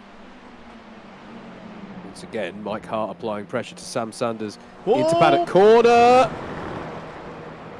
As Matt Hale running wide is a lap down, and that was a hairy moment for everybody involved. But they all keep going. That's the most important thing. Sorry, cut across you there. You were finishing the point about. That's all right. I thought that was Chris Hansen for a second, so I was having an even bigger double take on that one. Too many cars winning the. It's a very nice livery, but it's very nice. But yes, coming over the top of the hill then. Josh Ladd really is putting the hammer down now. 1:32.5 last time around. The lead is 1.5 seconds ahead of Michael Preston, who in turn is 2.6 seconds ahead of this group here. Hicks, Sanders, Hart, Hansen. Ben Bennyworth still having a good run as well. He's been an ever-present towards the front so far tonight. Another strong run from Bennyworth there in 7th place. Yep, absolutely. Staying in touch with these cars, as you say, Andrew, and yeah, I've been impressed this evening. Been a good drive for Ben Bennyworth. Biggest mover so far, biggest gain of positions is our debutant actually. Audrey Parry is up 5 places to 15th place. Next highest gainer is driver on your screen at the moment in the sea and blue Paw Patrol car number 308, David Whitehouse, gained 4 positions, and a driver who is looking to build that consistency, build that confidence. Fingers crossed he can keep this going, because this has been one of the strongest runs for David so far in this series. Yeah, absolutely. It has been a really good run from David, and we were just talking, weren't we, Andrew, about drivers who've grown through this series. I think he's really grown a lot competing in this Legends series. And he's driving very well at the moment, doing Paw Patrol proud, I guess. I've never seen Paw Patrol. Me neither. I'm sure the Paw Patrol fans are in the chat. Here's Christopher Powell trying to find a way past JJ Aidan. This is over 13th place. Jack Jensen just ahead as well in 12th. They've all moved up from their qualifying positions, 2 positions each for Jensen and Aidan, 3 for Powell. And you do get the sense that Powell is quicker, but it is the age-old challenge with the Grand Prix loop of Brands Hatch. You really do have to be patient, put the driver ahead under the pressure, try and get something set up for that run down into Paddock Hill Bend. Yeah, absolutely. Into Paddock, maybe into Surtees. You sometimes see that opportunity coming through. Those are going to be your key ones. I mean, one thinks back to some of the amazing British Touring Car season finales that we've had around this circuit. On those days, Andrew, they seem to be able to create overtaking opportunities pretty much out of anything. But by and large, there are some key parts of this lap where you've got to make sure that you're nice and close. Oh, and that's a moment for Steve Hicks. Coming into Surtees, he's lost out there to Sanders for 3rd place. Yeah, Sam Sanders up to 3rd. Sporting a really snazzy livery tonight, if I may say so. Defends the position just before they get to Hawthorne Bend. You mentioning earlier that this was moment for Sanders. Moment for Sanders. Oh no, he's managed to hold on to it. Sorry, Andrew. A circuit that you experienced in the sim world, kind of in your early days in sim racing as a younger person. For me, this circuit, when I think about sim racing or driving games, very much Gran Turismo 6. Many an hour trying to get the Ayrton Senna challenges in the mid-80s Lotus Formula 1 car right around this place. Good times. We hope for some of that back when Gran Turismo 7 comes out in March, which fingers crossed we can get hold of and do some content for you guys on that one. Here is a fight for 9th place. David Whitehouse at the front of it. Craig Brown there in 10th. Matt Horgan in 11th. Having a quieter race here. Won race 2. Shows the competitive nature of this series. Ooh, Brown's a bit wide there.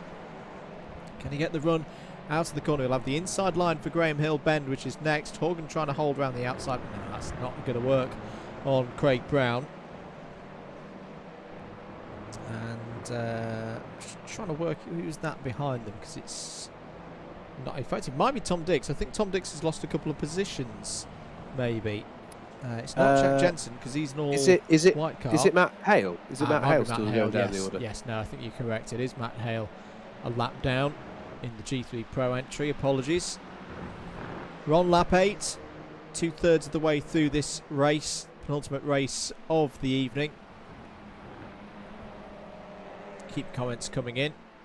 Make sure you've given the stream a thumbs up, click of that like button, and share it on your social media platform of choice if you don't mind. Get the word out. Slight off-track moment for Jack Jensen there. Brings JJ Aidan onto the back of him, but then nails the next few corners and is able to pull away a bit again there.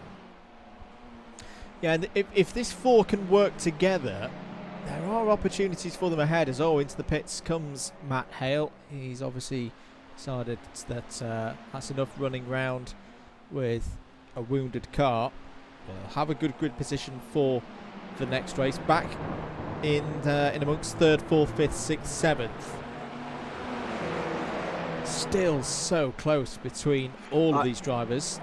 I am really impressed by how they're all running so well together. And it's a skill in itself, this one, yes. Andrew, because you're as Hicks has got to run here, heading down the straight towards Hawthorne's here. He's side by side. He's going to go around the outside of Sam Sanders for 3rd. That's going to be bold.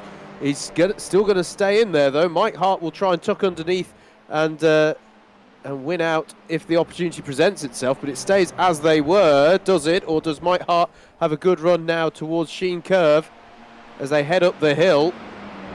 Yes, he does. Nicely done move there by Mike Hart. Stayed patient when Hicks was trying to push his luck with Sanders and was able to claim 4th place in the end. Really good stuff from everyone involved there. You could see what Hicks was trying to do. He was trying to squeeze down on Sam Sanders to take advantage of Hawthorne Bend. Didn't go too far though. Didn't go too far. And Sanders asserted himself in that situation. But Mike Hart read what was going on ahead of him perfectly.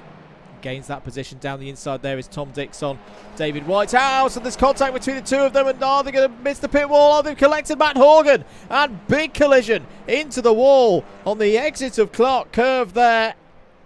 And Tom Dix has gone to the pit lane, but Matt Horgan, that could be it in his hopes of winning the Class 2 title for the front-wheel drive Legend Mini-Series. No Murray Adams here tonight. He was one of the 3 drivers who could win it. And Matt Horgan, for the 2nd race tonight, is wounded and is going to be out of this race. That is gutting for Horgan. He was very, very much a passenger in that one. Yeah, you really do feel for him in that one. It was just...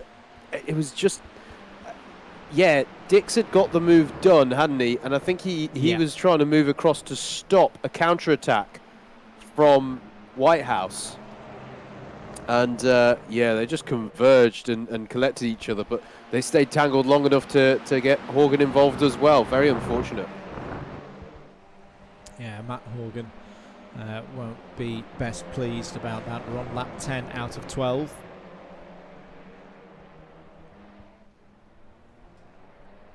2.5 seconds is the lead now for Josh Ladd over Michael Preston. He just continues to do a great job at the front of the field. 132.66 for Ladd last time around, 132.9. Sam Sanders a smidge quicker, 132.89 for car number 87. As another, he loves kicking up that dirt, does he? Steve Hicks tonight is living on the edge in 5th place, but Chris Hansen, I'm not sure if he's aware of the situation for the other Class 2s, but if he is aware, and I am Chris Hansen, I'll just sit back now and take these points and secure up this Class 2 title from front wheel drive. Yeah, you can see on your timing towels on the left with his blue numbering next to him. Chris Hansen is highest placed Class 2 in this race by quite some way now. Chris Powell, the next person down the road in those Class 2 ranks. So, yeah, I agree, Andrew. You sit tight, or you sit as tight as you can do when you're in a pack of 4 or 5 cars running nose to tail. How about this on his debut? Audrey Parry is now up to a podium in class. Is running 3rd of the Class 2s now, 12th overall. He's kept it pretty clean. Here he is. He's got 21 seconds behind him as well to Alan Curtis. He's just kept it clean, hasn't he, Andrew? Yep. And that's where it's got you in this race. It has been an eventful race. So a lot of people falling off in some way, shape or form, and he's just managed to keep it together. Kept it plain sailing. Yeah, pace is good as well. 135.5 is the best lap time for Rodri so far in the race. And he's maintaining that gap to Alan Curtis behind. He's learning the car all the time.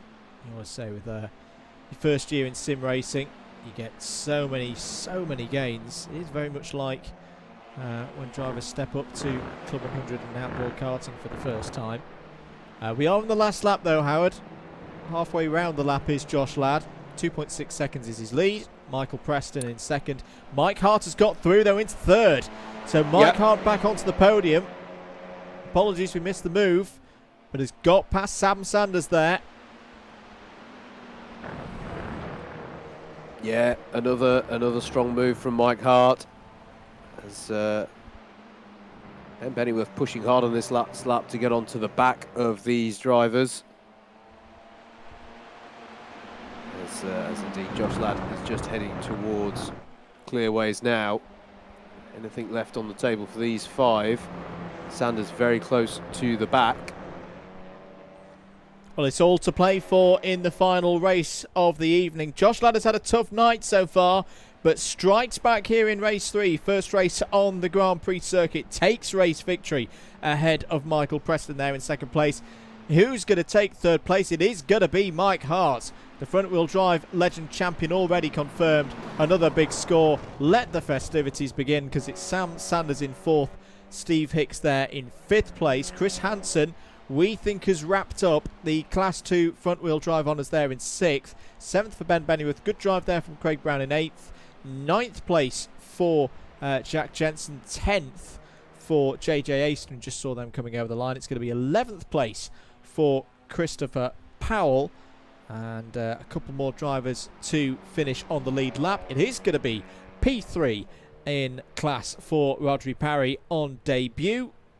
P2 we should say for Chris Powell in the in class 2. It's a good drive there from Audrey, and some good experience, some good learning there from him. Alan Curtis is going to be home in 13th place. James Fremont, here is James, is going to be 14th. 15th will be Tom Dix, has just about kept it on the lead lap. 16th for Matt Horgan, 17th David Whitehouse, 18th Ed Keithley, 19th Matt Hale, and 20th Aidan Bliss. Aidan Bliss will have pole position for the final race of the evening.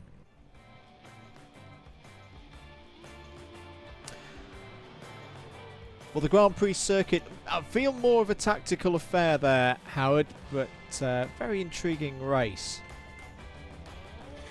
Yeah, absolutely. It was, it's interesting. After Michael Preston had the moment at Surtees, Josh Ladd didn't give him a second time of asking, did he? He controlled that one very well at the front.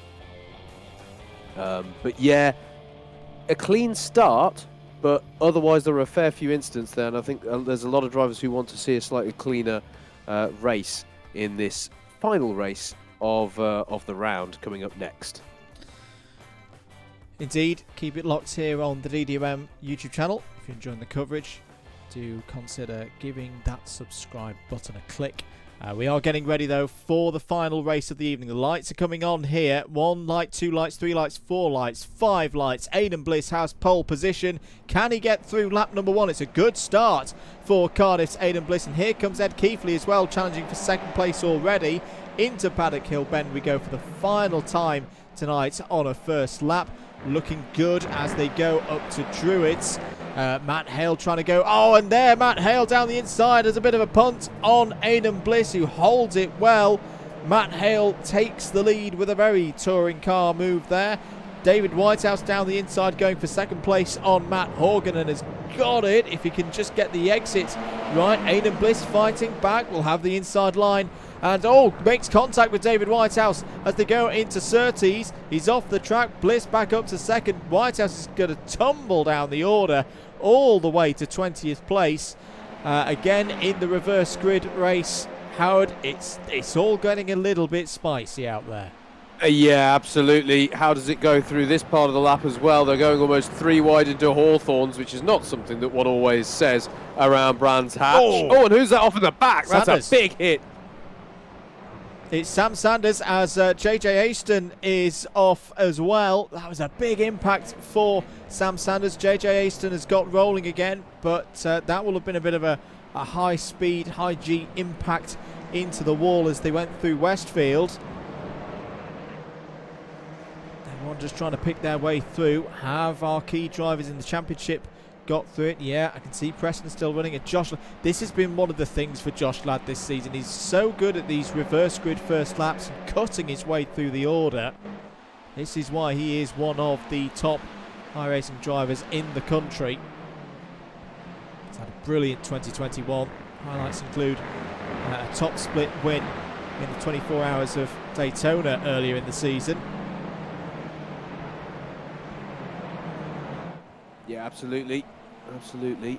Slightly cleaner start, even though we had a few big impacts with the wall there. There's slightly fewer people licking their wounds after the first lap than the first one, but that's very much a relative statement. There were, as you say, Andrew, particularly at the front to take the lead of the race, in fact, nonetheless, some fairly touring car moves out there. So it's Hale from Bliss, Keithley. There are Bliss and Keithley, second and third. Fourth for Matt Horgan, fifth Tom Dix. Audrey Parry's had a decent start, is there in sixth place ahead of James Fremont and Chris Hansen. And as we say, biggest improver on lap 1 was Josh Ladd, up 11 positions to 9th place. Horgan trying to find a way past Keithley there. It was all wide is Parry, and he's just about gone on back on circuit. It's damage to the front end of Josh Ladd. Whoa, it's off there. Goes Craig Brown through Sheen's curve. He's got going again, but that was another very high speed off. How is this still a car? On the Grand Prix circuit. Exit they're stage looking left. they're looking really dramatic, but then they just keep going. This is yeah. Built of firm stuff for these Audis. Yeah, clearly. Right, end of lap 2. Josh Ladd is the fastest driver out there on circuit. 134.14. Chris Hansen looking down the inside of James Fremont. Is there going to be a space for Josh Ladd to get through as well? Good, respectful room given by everybody in that situation. And Fremont's held onto the position. Really good stuff from James Fremont. Josh Ladd will fight though for it. Keithley down the inside of Horgan. Here comes Tom Dix. Tries to get on the power as they go now through Pilgrim's Drop. Horgan should have the inside position though. He will have the advantage into Hawthorne's. Ladd did get past Fremont, by the way, so Ladd is now up to 7th place. Whoa, contact nearly between Mike Hart and Michael Preston there. Both of them holding on. This is over 12th place as Steve Hicks is in the grass there. Who's that going for a bit of a rallycross in the background? I think it's Alan Curtis. Yeah. You said nearly contact between Preston and Hart. I'll correct you there, mate. That was contact. It just didn't end in quite as many tears as it could. David Whitehouse nips past Jack Jensen there. Has got 14th place. He's had loads of battles going on. You can tell it's the final race of the evening. Down through Clearways. So Preston has got past Hicks. Audrey Parry still in amongst it as well. Just holds the line for Steve Hicks to have the space on the inside.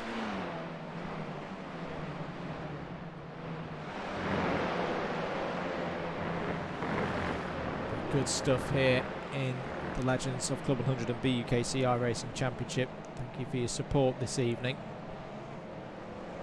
Is that problem there, Howard, for Mike Hart, just losing a couple of spots? Yeah, got hung out to dry there, and I think he's just trying to recover some momentum here. Had to switch it to the bird's eye cam because that's the only way we have a chance of keeping track of everything, and even then it's going to be difficult. Josh Ladd on the tail of Chris Hansen, heading down this back straight. And he's doing what he's done throughout the season, just taking his time, picking them off one by one, isolating the competition. He's being patient here. He's ahead of the biggest rival in this series. Oh, I thought that Keithley was going to tap on the rear of Bliss then and send Bliss round, but actually in the end Horgan was able to get by on Keithley there for 3rd place. It is worth mentioning, Andrew, this is not a race as we've seen most of the time this evening, whereby there's a clear leader out in front. There are battles all the way up to the sharp end of this field. Yeah, I think there's been a problem for James Fremont out there. It's just fallen down to 17th place. Craig Brown is also a lap off the leaders. Into the pits comes Mike Hart. It's been a dramatic evening for Mike Hart. Won't matter too much in terms of the prizes for winning the front-wheel drive legend competition. That was already confirmed for Mike Hart ahead of this evening. 3 best scores from the 4 rounds counting to this part of the series, this being the 4th of those rounds. Josh Ladd past Hansen, Andrew, now up into 5th. Got the job done at Druids. Approaching halfway then, Steve Hicks currently the fastest driver on circuit out there. Howard, 132.7, now into the top 10. Yeah, absolutely. Absolutely. But I'm just trying to see. Hicks is getting, well, no wonder he's got the slipstream of about 10 cars. Oh, I think I just saw Josh Ladd trying to get past Ed Keefe. Oh, contact! And that could get a bit interesting. There's damage, significant levels of damage to, is that Chris Hansen? Yes, it is. So another one of the big Class 2 runners in trouble here. And if that bumper's flapping around, he may have to come into the pits. That may be too much damage to continue. But I think that was all getting together. Oh, yeah, he's really going to have to come into the pits with that. That is a lot of damage for Chris Hansen. And does this open up the Class 2 orders again? It's not officially called for Chris Hansen. No. But Matt Horgan running nicely in 4th place at the moment, getting good points. We are going to have to get the abacus out for the end of this one. We are. There are only 2 points in it between them coming into this evening. Horgan obviously has had one race himself that has perhaps been one to forget so far this evening, if memory serves correctly. Yep. But yeah, this one's going to be interesting. We're on lap 6. Jensen looking down the inside of David Whitehouse. There's contact between the two of them in Surtees. Yeah. And David Whitehouse having a bit of a rough race here.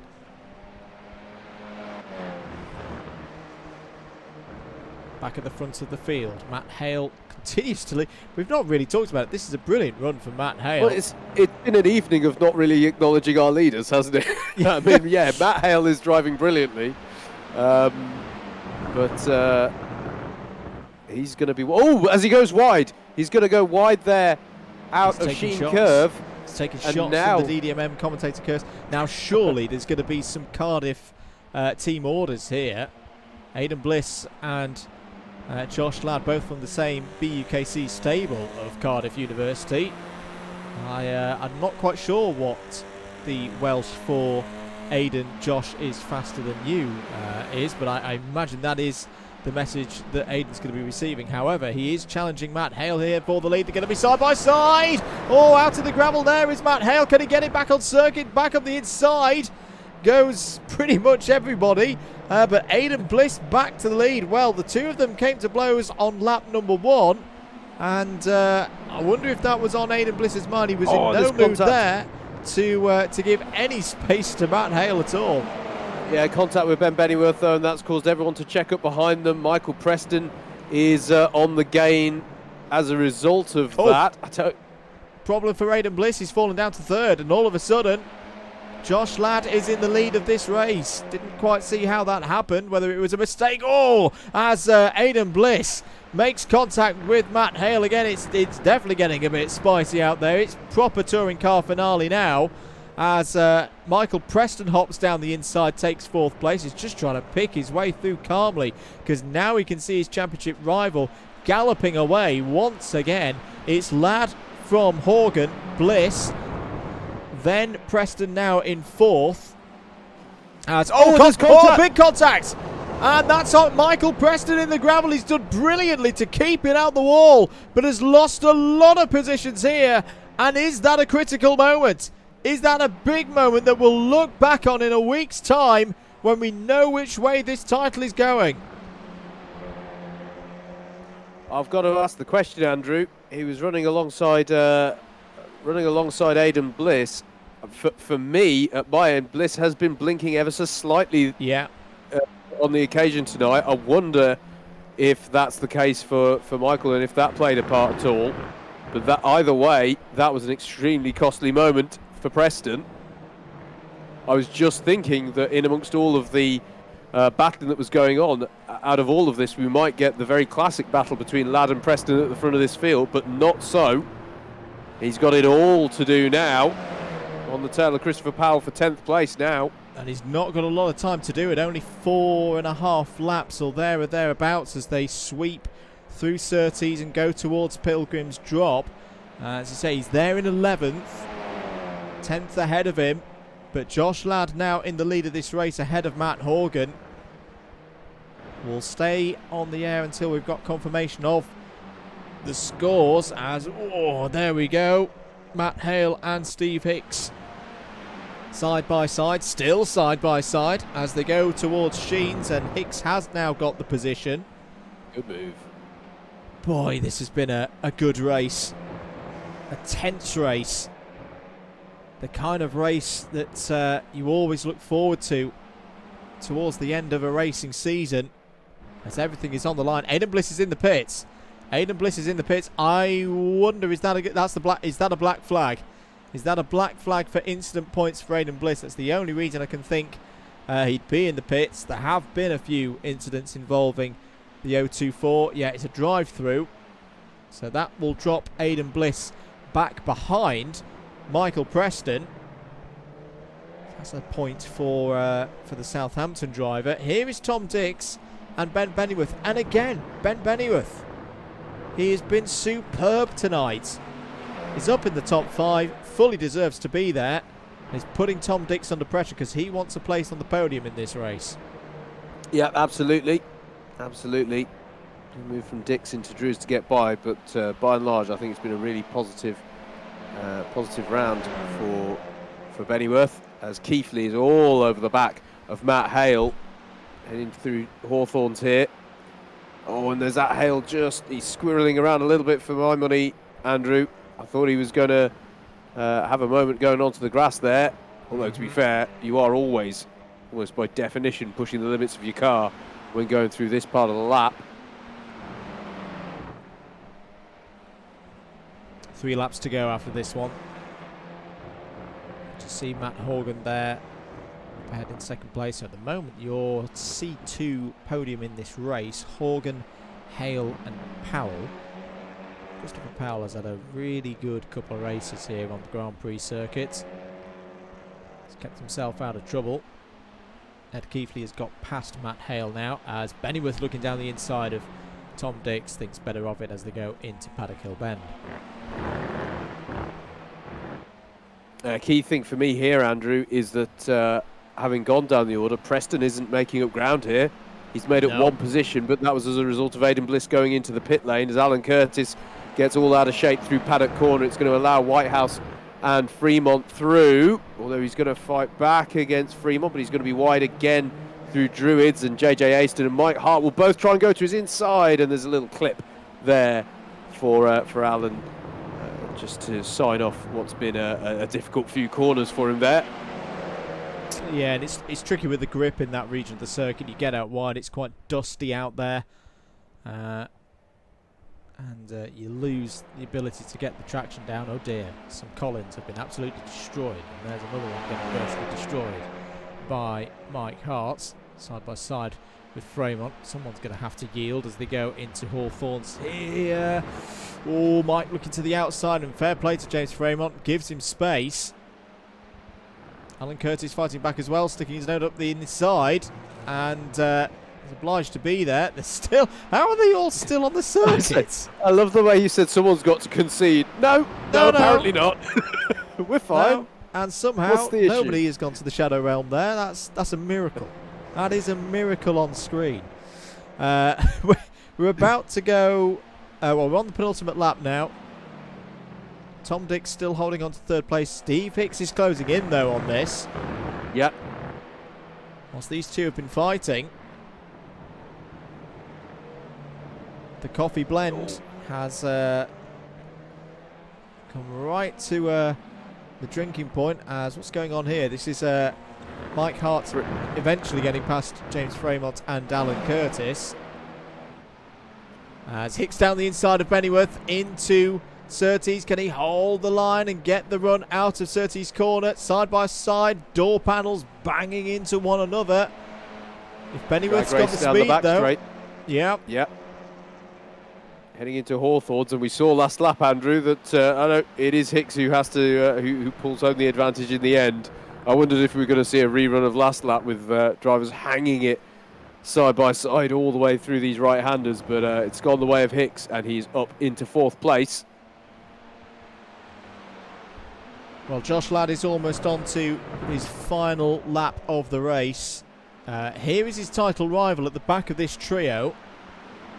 Michael Preston trying to find a way past both Chris Powell and Jack Jensen. Now, the key thing to remember here, folks, is Michael Preston has, apart from round 8, been at every single race, so he has already got a really good best 9 on the board, and he's just trying to improve it, and he's got drop scores to burn here. So if this was to be anything lower than 93 points for his round, which I don't think is going to be the case, Howard, because he's had some really strong races so far tonight, it's not going to matter too much. He's still going to have the lead of the championship, I reckon, before next week's finale at Interlagos. Curtis down the inside of Fremont as we are now on the last lap. And it's still the question of Class 2. We don't know. We need to do the maths to work out where Class 2 in front-wheel drive is going. It looks this is like going to be a very strong finish, isn't it, for Horgan here in the points? Yeah, it's going to be a win, a second place, and then 2 non-finishers, which may be enough to overhaul the score of Chris Hansen, who's not had a good run in this race. He's currently down in 17th place. Well, it's been one of the most, if not the most, unpredictable evenings so far this season in the Legends of Club 100 and BUKC iRacing Championship. But just as I say that, it's still going on. JJ Aston coming back onto the circuit. Josh Ladd is going to take race 4. It's been a real test for him tonight. He's performed brilliantly here on the Grand Prix circuit, and it may be enough to have won the round. The championship will go to next week at Interlagos. Matt Horgan finishes in second place. A very up and down evening for him, and that end pretty much summarised it. Third place for Tom Dix, holds on to that spot on the podium in race 4. Fourth for Steve Hicks. Fifth, Ben Bennyworth. Keithley, Hale, Jensen takes it down to 8th. There is the finish for Michael Preston in 10th place, behind 9th place Christopher Powell. Running on down the order, Paw Patrol's gone for a space mission there, with Aidan Bliss in 11th, Mike Hart 12th, David Whitehouse in 13th, JJ Aston 14th, Alan Curtis 15th, James Fremont in 16th, 17th for Chris Hansen, Audrey Parry, Sam Sanders, Craig Brown. That is your 20 runners here this evening. What a completely balmy last race. Firstly, completely nothing to do with the race, but just to show how focused I am on giving the optimum camera angles, mate, I always know they're going to wreck it, and yet it still shocks me because I'm so focused on everything in front of me. But yes, yeah, that's...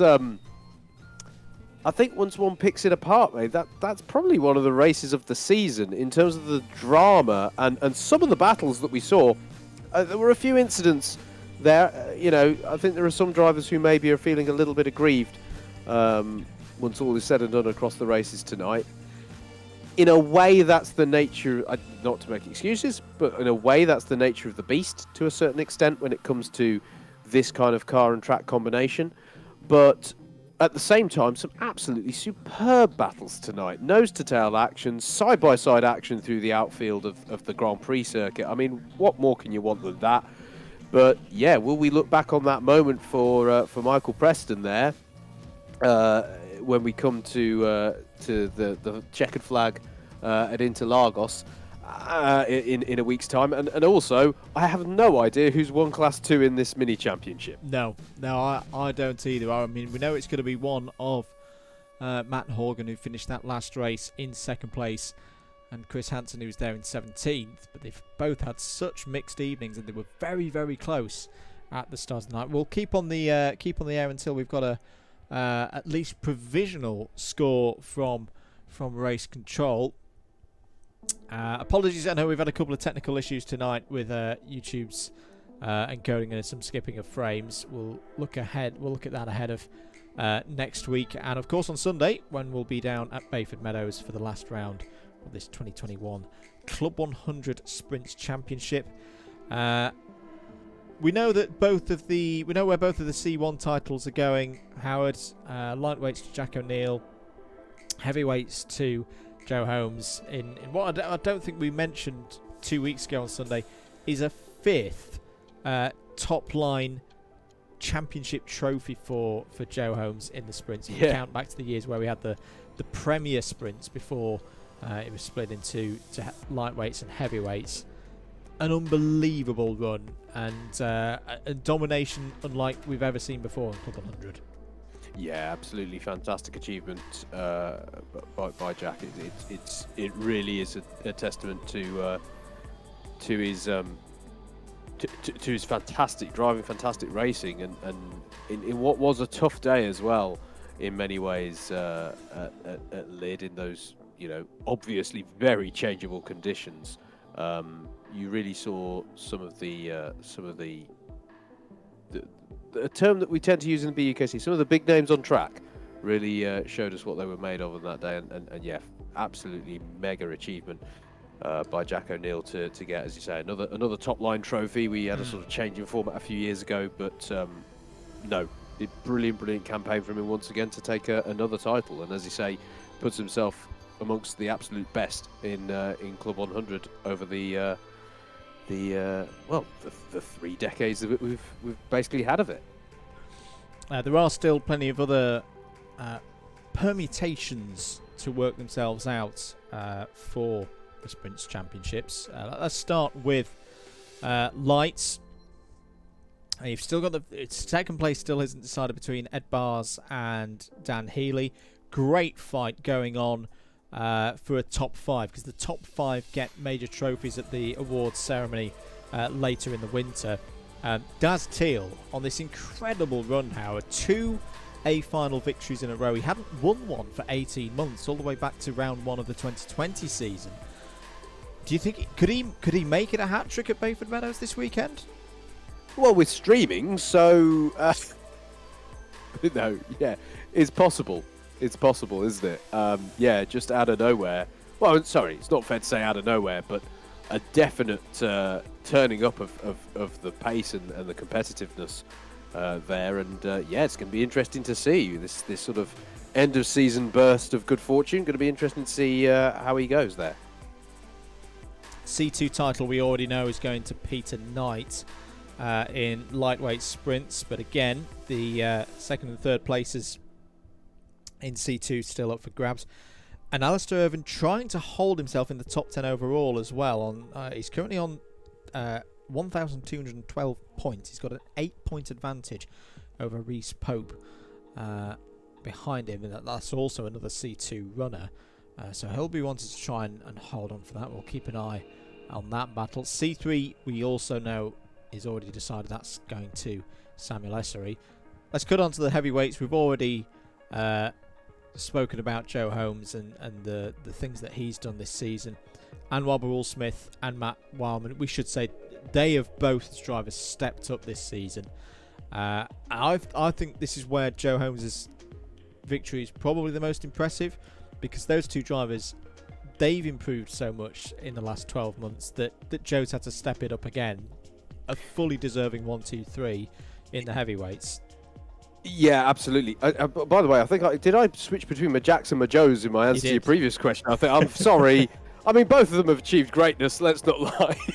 But yes, yeah, no. I think again, let's get this the right way around. This Joe, as you say, has had to step it up this year to keep that run of success going, and it really has been a mark of how he's responded to it, I think, or the driver that he is as to how he's responded to that challenge. Because yeah, Anwar has been driving brilliantly.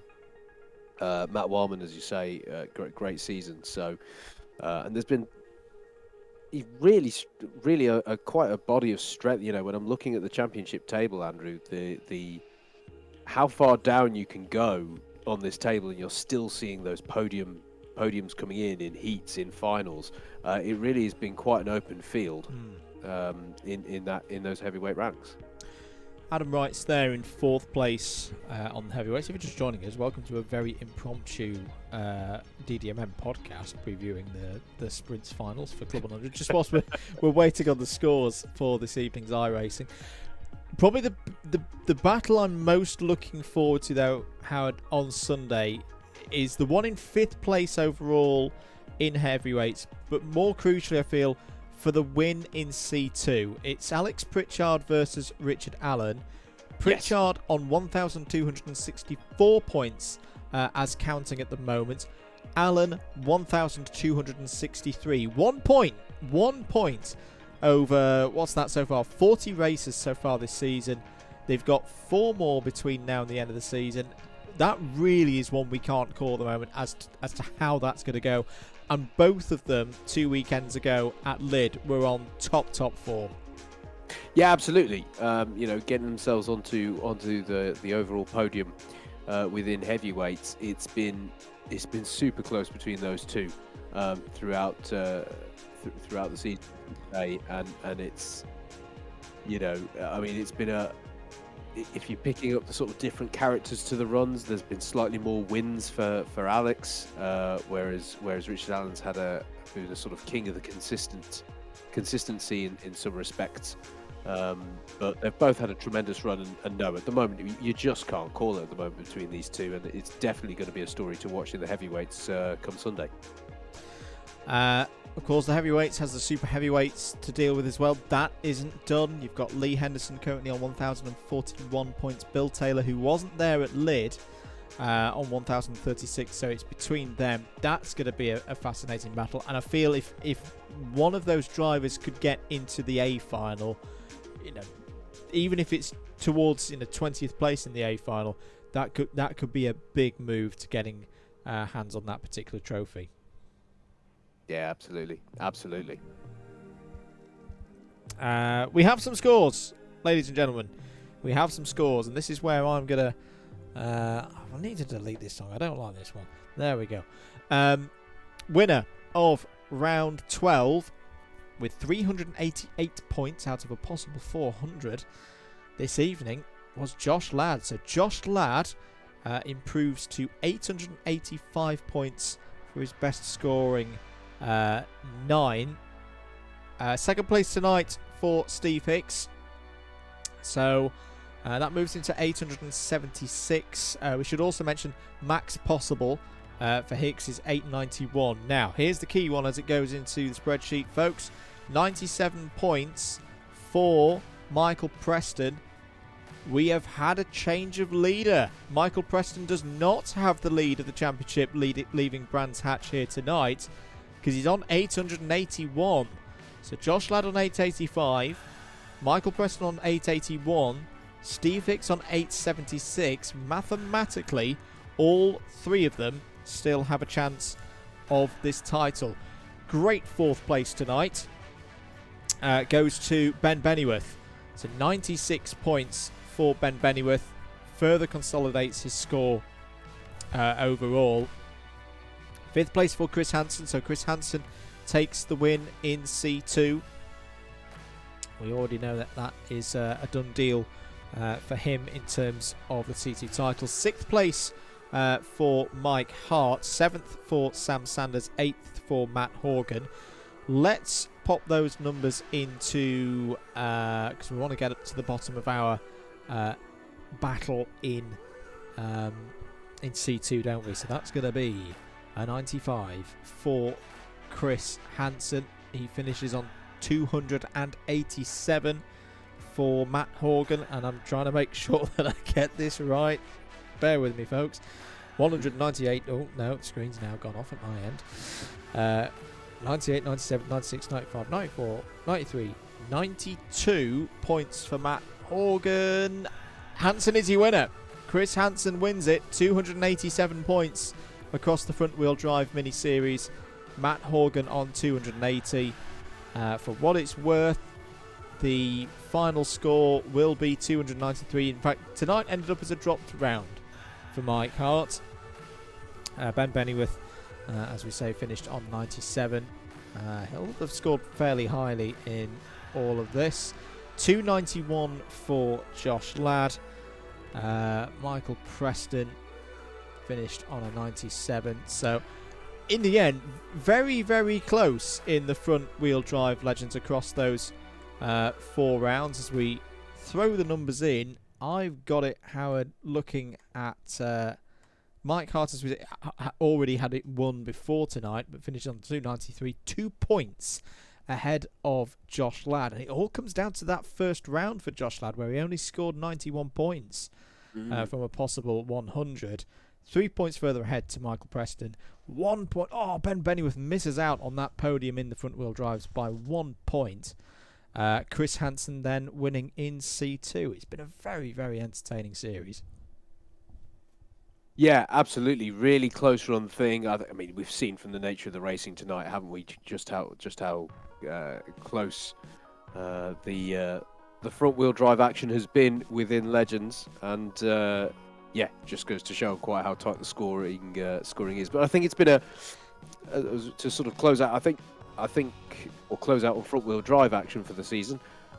I really have enjoyed having the Audi as part of the collection on this one, mate. I think it's provided us with a really good, different style. I think it's balanced off really well against the Ferrari GT3s, and provided us with some very close racing on that. So I think our 2 additions, and I say that sort of segueing into the fact that we're going back to the classics from a Legends perspective next week. But I think the 2 new additions to the calendaring cars have been have balanced each other well and given us 2 very different forms of racing, albeit both have been close.